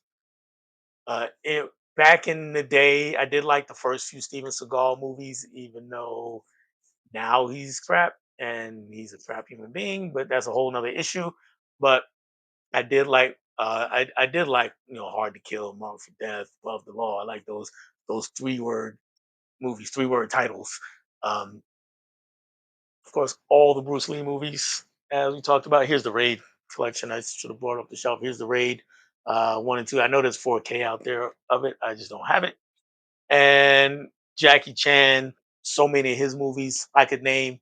Rumble in the Bronx, Rush Hour, this one right here, which Ryan put me on to when we met. I met Ryan at Orbit DVD, and we hung out for a while, and he suggested this movie to me. Fantastic film. The Police Story movies, of course, are great.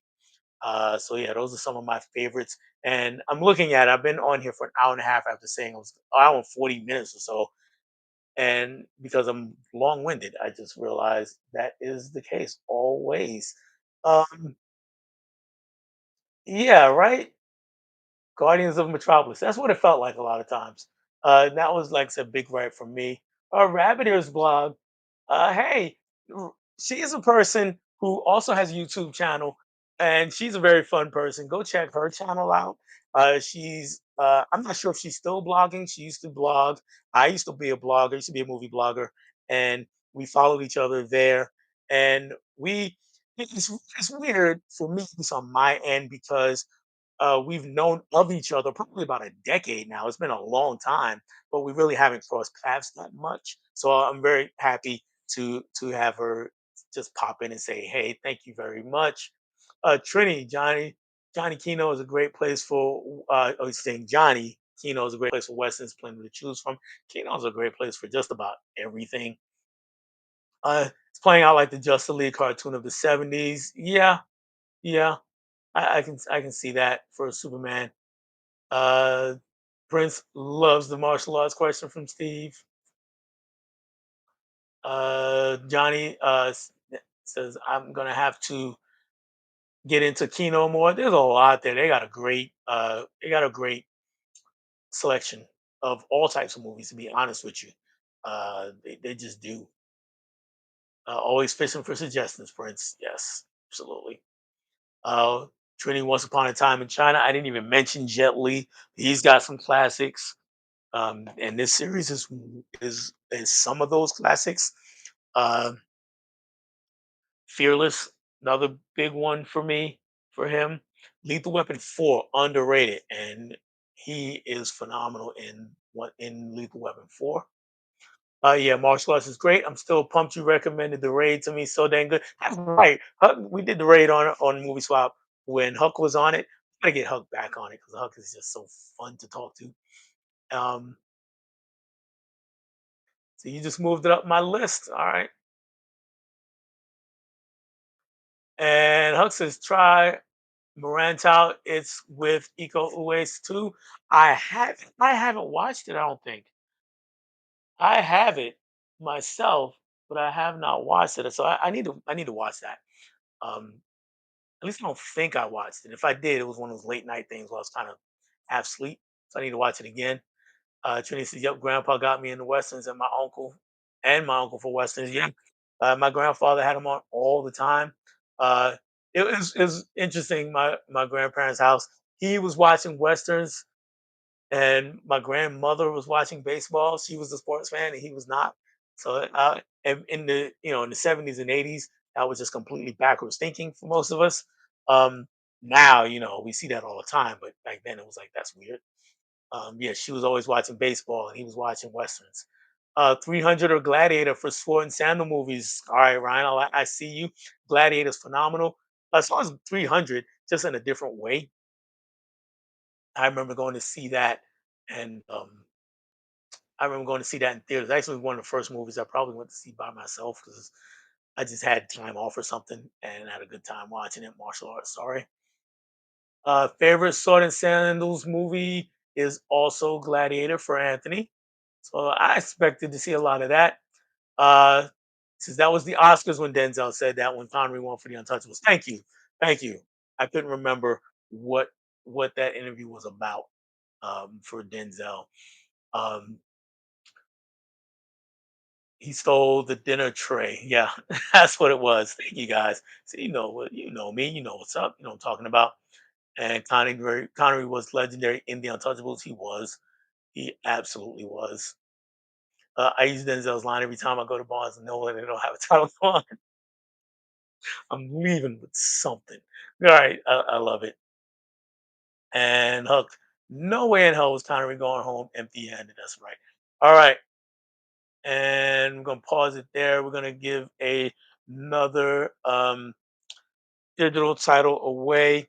And we talked a little bit about superhero movies when we talked Superman.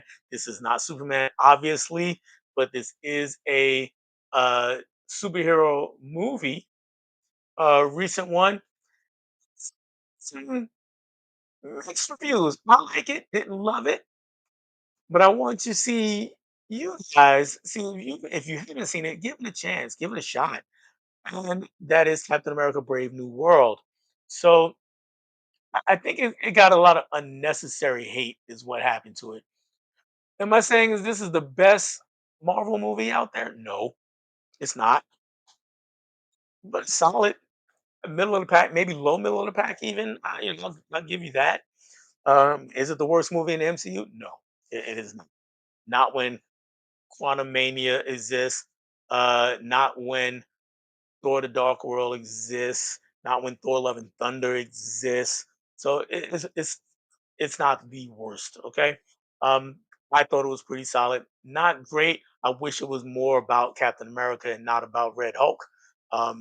It wasn't a sequel to the Incredible Hulk from 2008, but it was still pretty solid. Um,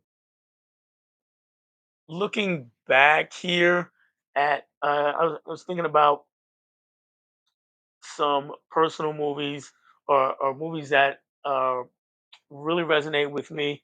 Another one was, since I talked about Prince earlier, I have to talk about Purple Rain. I don't yet have the 4K. I missed out on it when they were putting it out. For one reason or another, I couldn't get it, and then since I just haven't gone back and gotten it. So I do want to get that. But Purple Rain, again, Prince is my all-time favorite artist, and this is a movie I was in the theater for, almost front row in a movie theater, which is crazy. I was actually in the third row, which is very, very bad for your neck. Good thing I was only like 13 when the movie came out, so my neck was pretty strong. I could bounce back. But yeah, I watched that movie sideways for the very first time. So when Apollonia takes off her top, I saw her boobs this way. So for the very first time. But um, yeah, that's a movie because that movie cemented him as one of my favorite artists, and then work he did subsequently as the years went on cemented him as my favorite. But this movie kind of got the ball rolling. I've really just become familiar with Prince. I was only a little bit familiar with him because from his first few albums, my mom had his first album. No, she had his third album. It was called Prince, and he had this the one where he was shirtless on the front of the cover, and on the back he's naked and he's riding a Pegasus.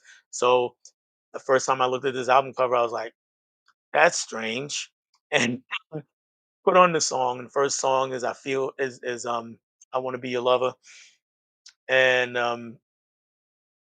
fell in love with the song. Didn't really listen to much more of it, and then the year before Purple Rain came out was when he put out the 1999 album at 1999 with a red Corvette, and fell in love with those songs. So I was excited to see the movie. Then when I saw the movie, it was like it was a wrap. Okay, so yeah, that's Captain America: Brave New World. If Why is it missing some things? I'm gonna apologize to you guys for some reason. It is missing part of it. I'm gonna let me edit this one, and I'm just gonna put Brave New World there because I ran out of characters. Apparently, didn't pay attention to it. See if that gets it up there or oh, no, no, no, no, no, no, no. I know what it was. Let me pull that back out. I know what it was. For some reason, on this movie, I'm not sure if it's a Disney thing or if it's Movies Anywhere thing. Their digital codes have a different number of characters than just about everybody else's. That's what it is. So that is the correct digital code. I apologize if I confused anybody, and Honestly, it's probably somebody already had it by the chance by the time I spotted it. But yeah, so that is the correct code, and yeah, just leaving it up there for another moment. And while that's up there, I'm looking through the chat at some other questions and comments. Um, Steve said just Roadhouse didn't make the top 10. Bull. I understand Roadhouse. Yeah, very fun movie. Very fun movie. Steve, you can put out your rankings and just send it into MSN. See if they'll publish. I don't know if they will or not. Let's go ahead and get back into these comments here, guys. Says, what is Anthony? What is your favorite film that tackles important issues such as race relations, gender equality, politics, etc., etc.? And we talked about two of them with "Do the Right Thing," um, with and Malcolm X. Uh, I could name another Spike Lee movie, Bamboozled. I can name School Days. Um, Jungle Fever is interesting because it feels it's dated kind of because of the subject matter, but it feels like if things go the way that they're trying to make them go, it's going to be important again. It's weird.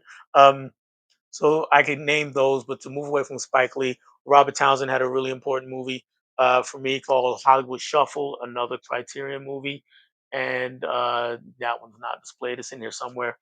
Um, Hollywood Shuffle. It's a satire parody, almost a spoof kind of movie, sketch comedy. It looks like, but it does that.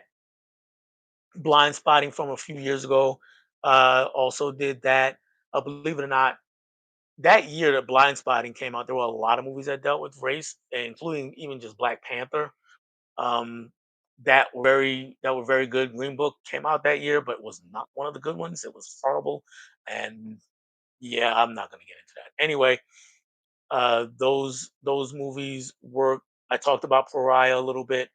Pariah deals with a young woman who's a lesbian. She's in high school, I think, and but her mom is hyper religious. So there's that clash between the two of them. So I thought that was really good. And I'm gonna firstly kind of stray away from black movies for a minute because I can just go on and on and on with those and but to move to some other movies by people who aren't black just because sometimes other people have stuff to say. It's just it's just simple. um One of those movies for me was, where did it go? No, drawing a complete blank on it, and that's terrible right now.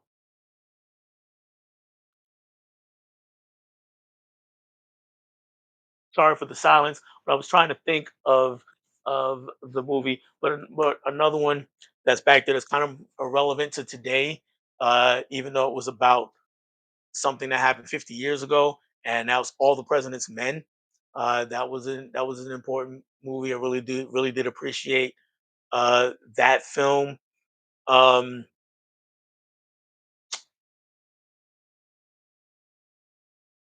there was, as far as gender goes, well, we talked about Pariah a little bit. Of course, I haven't seen it in a really long time, and I really need to see it. And that's Norma Ray. Um, really got to see that movie again. It's been such a long time since I've seen that movie.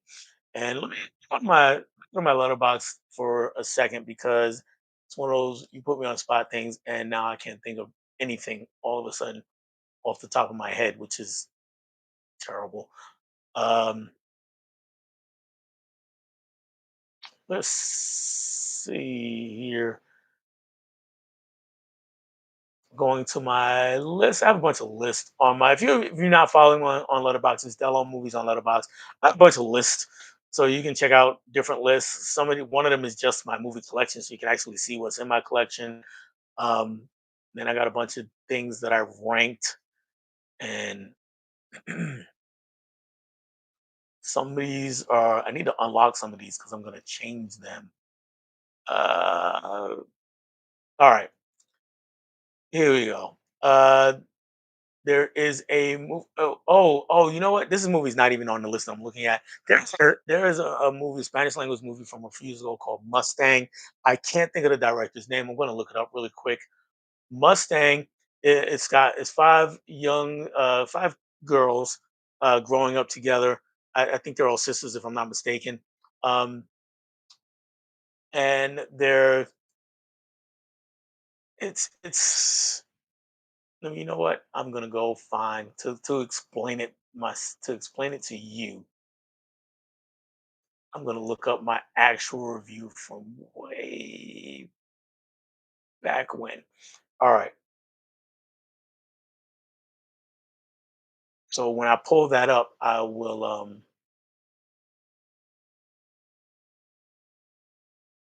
so when I pull that up, I will do that. Another one, another Spanish language director, Pedro if I'm anybody of Hispanic heritage here and I'm butchering this, I apologize. Pedro Almodovar, I think that's how you say it. Um, anyway, he's got some fantastic movies. All About My Mother is a great one. The Skin I Live In is my favorite one. That one's got Antonio Banderas. Um, it doubles as a horror movie, but it's got a lot to say and it deals a lot with transgender issues. But it's a horror movie because of how things happen. I'm not even gonna. You know what? I'm not gonna say any more about that movie. Just see it. The Skin I Live In with Antonio Banderas, and really uh, his entire his entire filmography. You can really just go ahead and look at his movies. They're all movies that are really like that I've seen. The ones that I've seen that that have a lot to say. And they don't mince words. There was a movie a few years ago that starred. Oh, why am I drawing a blank? Because she's really a phenomenal actress. Except in the movie I'm going to pull out. Uh, the movie I'm pulling out that you can't see right here is The Dark Knight Rises, and she in that movie played Ra's al Ghul's daughter. Sorry if that's a spoiler for anybody who has not seen the movie. Marion Cotillard, French actress. There she is. She is phenomenal in everything else that I've seen her in. She did a movie a few years back. I think it was called The Immigrant. Also a great movie. Talks about immigration and not as in crossing the border. This is a older movie set way back, and she's coming over across. I think a few years ago there was a movie called Brooklyn that everybody loved, and I didn't really like it. I think The Immigrant is the better version of that, if that makes sense. Um, The Immigrant came out in 2014. Yeah, 2014. Yeah, there's a character. She came from Poland. She arrived in New York in 1921. I'm just looking at a synopsis here really quick. And she winds up she's going to be deported. Due to some circumstances, she's going to be deported. But she, she finds somebody who's got some connections and gets to stay in the country, and we follow the story from there. I don't want to spoil really anything too much. But those are movies that really speak to me a lot. Um, I did mention Mustang. I'm trying to find where I wrote. There it is. There. Okay, so Mustang. If you most of my reviews I haven't put on Letterbox yet. They're still on this blog, and I'm thinking about transferring them over to Letterbox. The blog is just Dell on Movies, just put blog after it. And yeah, they're five sisters in Turkey, so it's not Spanish language. I apologize. And they are, they're hmm, there's this is this is also back in the day, and they're kind of free spirited young girls, they're teenage girls, and they get caught hanging out, really just hanging out. They stop by the beach on their way home from school is what happens, and somebody sees them, tells dad, and he pretty much pulls them out of school and quarantines them because he wants to preserve their virginity. He wants to keep them virgin, so of course, so that they'll be suitable to marry later. And we, the rest of the movie, or a lot of the movie, is watching them deal with this quarantine and live life while in this house and trying to figure out a way to either get out or escape. And it's not like, when I say escape, I don't mean like he's holding, like he's beating them and tying them to chairs or anything like that. It's just, I forbid you to leave. It's that kind of thing. You can do anything you want, you just can't leave the house or our property, that kind of thing. And it's a really good movie. And that's one that I think a lot more people should see. And as I'm scrolling, I'm just looking and found another one. Uh, I don't. Yeah, yeah. That's really the one that I want to talk about. Um, let's get back to. Have you seen the 36 Chamber of Shaolin? I talked about that. So yes, I have seen it. One of my all-time favorites. Walter, so far my favorite is Lone Wolf and Cub, followed by Lady Snowblood, then finally Come Drink with Me. All fantastic movies. Just all fantastic movies. I'll just leave it at that. Uh, Ryan's Jackie Chan always said wide angles and minimal cuts. Exactly. And I'm like way behind on the chat, so I apologize for being so far behind. So I'm going to try to speed through some of these. Um, so I apologize if I skip your comment. Looking for more questions and comments. Always prefer Jet Li to Jackie Chan, but I think perhaps I should get more into more of Chan's films. Chan is they're both phenomenal, so I'm not going to begrudge you anything like that. Van Damme or Seagal. If you had asked me when I was a teenager, I would have said Seagal. I like his movies better. I never really been a fan of Van Damme. I don't really like many of his movies, to be honest. I like Bloodsport. I like Time Cop, and I like JCVD. Other than that, the rest of his movies are kind of generic to me, um, that I've seen. So I know that's kind of blasphemous. Uh, whatever. Jackie and Jet are neck and neck for me. Yeah, two completely different styles of movies. Yeah, Jackie Chan is usually doing it through the guise of comedy, and Jet Li plays it straight all the time. I forgot to mention a great Jet Li movie though, um, Hero. Check out Hero. Some of the best cinematography ever, especially for a martial arts film. Kenny's here. Kenny Movies Palace. Thank you, Kenny. And yes, I appreciate that very very much. I'm skipped over. I was seeing hey Derek, but I didn't see his post. It's Derek from Pure Hangout. What's going on, Derek? Congrats. Thank you very much. And yep, Darius is he's welcoming Derek to the party. Lethal Weapon 4 is a lot of fun, Jeff. And trying to catch up, which is why I'm going a little quick with these. But here's a comment about what we were just talking about. Uh, I liked early Seagal right up to Under Siege. Yeah, Under Siege pretty much. Maybe Under Siege 2. He delivered some bangers. It was over after that. That is true though. That is true. He didn't really do anything really after that. If I have time, I got a fun Steven Seagal story to tell a little bit later. Um, he's not is not I didn't meet him or anything, but it is a fun one. I watched the Gina Carano movie In the Blood on Tubi, a very good action film. I haven't seen that. I have seen Haywire, which she stars in and directed by Steven Soderbergh. That is an underrated action movie. Um, check out Haywire. Yes, I will say again, Gina Carano is not one of my favorite people, but that is an excellent movie. And here we say, I cried at the end of Lethal Weapon 4. I said it. I cried because I knew it was going to be the last one. And so far it has been. So do you think those rumors are not true? We're not getting Lethal Weapon 5, which has been rumored now for at least a year, maybe even more. I don't think that the Lethal Weapon franchise has had a bad movie so far. I don't think so either, to be honest. And there, Anthony says, hopefully the new one doesn't screw it up. Yeah, I don't think it's had a bad one.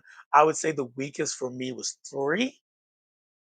No, no, two, no, three. No, three was the weakest for me, but I don't think any of them are bad. Derek talking about the purple case for Purple Rain. Yes, I, I, uh, I had to go through some hoops to get that purple case. It came with the blue case because the purple case went out of print forever. So what I did was, let me pull out all these movies. So I had later ordered these other Prince movies, Under the Cherry Moon and Graffiti Bridge. Graffiti Bridge is actually the sequel to Purple Rain. You don't have to watch it unless you just want to hear the songs. Uh, but they had these purple cases, and this one actually had a blue case, just a regular Blu-ray case. So where I ordered Graffiti Bridge from was Hamilton Book, and they had purple cases. So I ordered a second Graffiti Bridge. Came with a purple case. Took the purple case, put it on Purple Rain, and then put the Blu-ray case on Graffiti Bridge on that other copy of Graffiti Bridge, and traded it in. So I had to do a lot of work to get a purple case for this one. And yeah, love me some Purple Rain. I was working at the cinema when that came out, so I got to hear that killer soundtrack all the time. I had the album, and I used to sing along with every song. I still can do that. Anthony, I really enjoyed Brave New World too. It was a solid watch. The suit and shield both look badass on Mackie. Yeah, they did a good job with the suit. Just ordered Merrentau, found it cheap on Amazon. Yeah, when Dollar Tree was carrying movies, that's how I got it. I found it for $1 when Dollar Tree was still carrying movies. Video man Gizmo here. Giz, what's up? Says I need to leave since I see people are praising America's brave new poop. Hopefully you're still here, but I get it. I know not everybody liked it, and Giz notoriously hard on movies, so mm, I'll take it with a grain of salt. So let's just go leave it at that. And Johnny gives him a hard time. Comrade Gizmo, absolutely. Brian is here. Hey Brian, congrats on 500. Arriving late. No, you're right on time. If I'm still going, you are absolutely right on time. And Johnny says the Hollywood Shuffle or Hollywood Shuffle is great.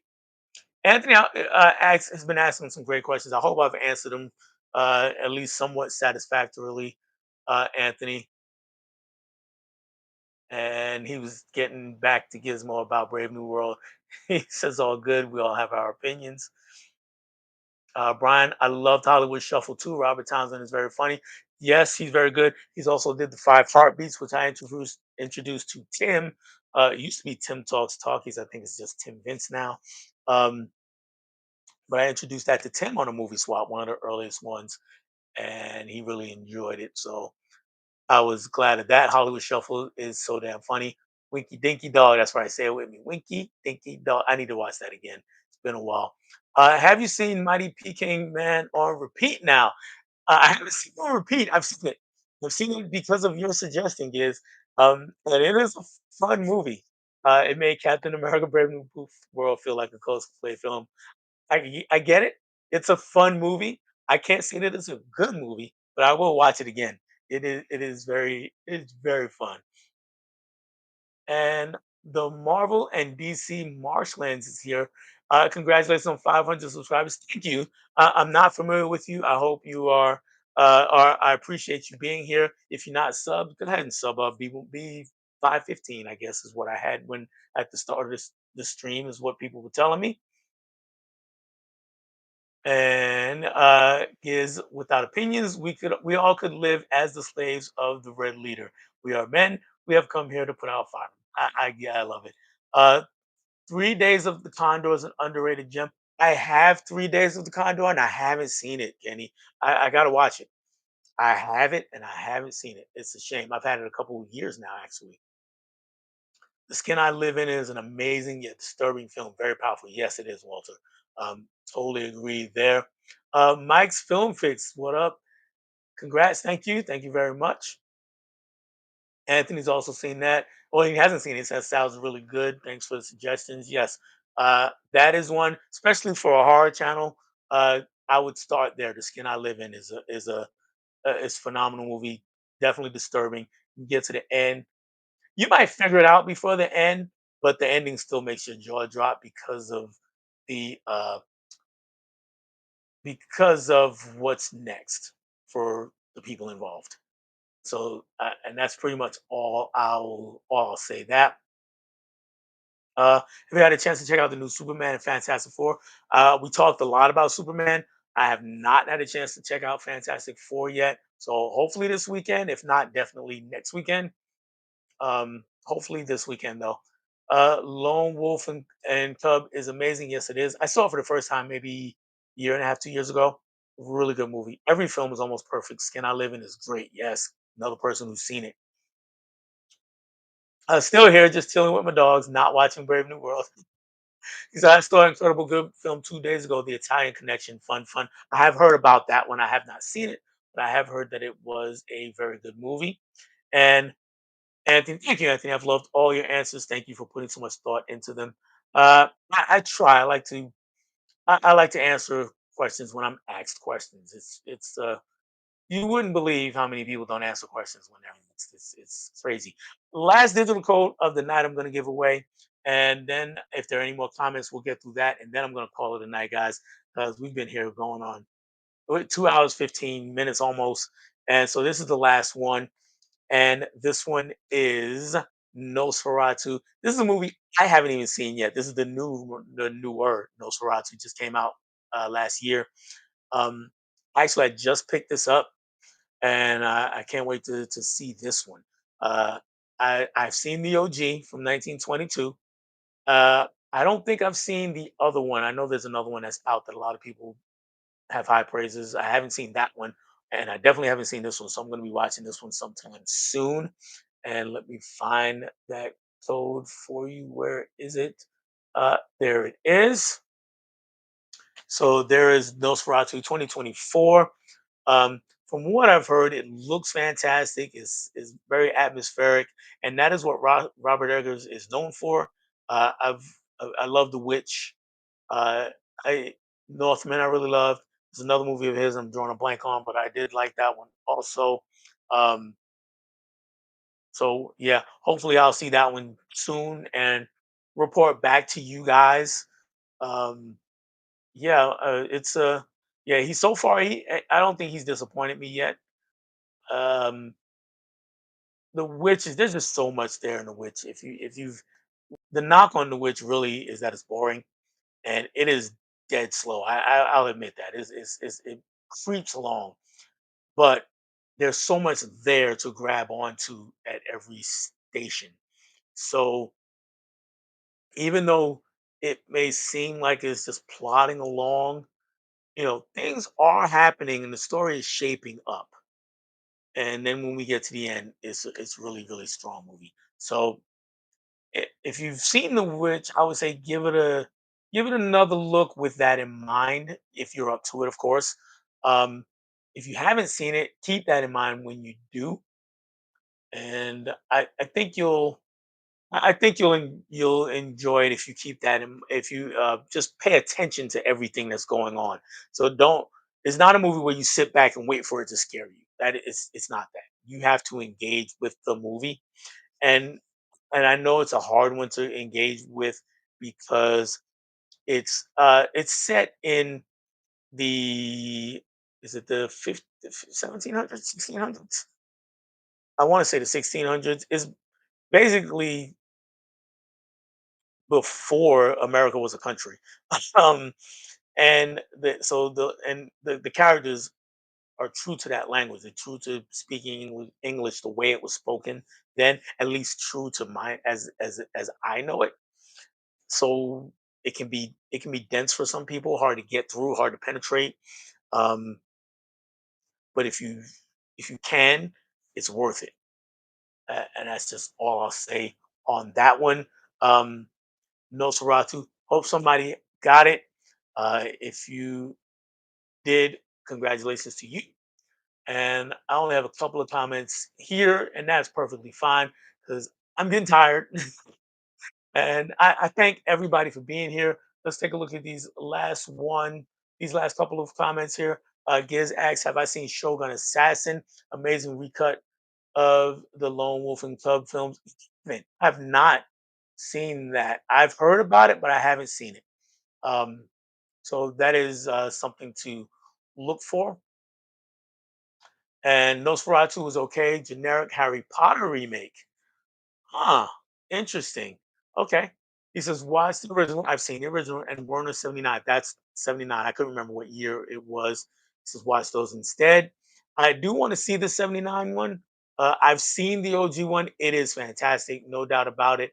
Uh, not for those people who can't watch silent movies, because I know that you guys are out there. But I thought it was the new one was okay for a Harry Potter film. I've heard better than that. So I'll see. I'll see whatever it is. I'll check it out soon. And Anthony says, thank you for a great stream. Look forward to the next one. Thank you, Anthony. And the next one, um, right now, I don't, it's not set in stone as far as what we're doing, but in a couple of weeks, I'm going to have Tracy, Nerdy Film Girl, on. Uh, and so, yeah, when I know what movies we're doing, I'll put that out when it gets close to time to have that stream. Uh, like I said, I'm going to be recording a video about Superman the movie here, and I'll be recording a video about all these criterions and and my pickup for Ed McKay that I didn't talk about here tonight. Um, so look for those. And only reason I'm doing the criterion one, you know what? I'm not even going to do one. I'm just going to kind of recut what's here. We'll see how it goes. But yeah, thanks guys for hanging out with me. Thank you for everybody who's here and subscribed to me. Everybody who didn't watch this live and is subscribed to me. If you're watching a replay, if you're not subscribed but you're just watching a replay, thank you for doing that. I appreciate that. It all counts. It all matters. Um, I look forward to doing this again. Maybe I'll do this every semi periodically. I won't say I'm going to do this every week or anything, but I will do this from time to time. And he says, "Have a great evening." Giz tells me, "Have a great evening." Thank you, Giz. I appreciate it. That's all I have for you guys. And as I'm fond of saying, thank you for hanging out with me. And if you've been here before, thanks for hanging out with me again. Bye.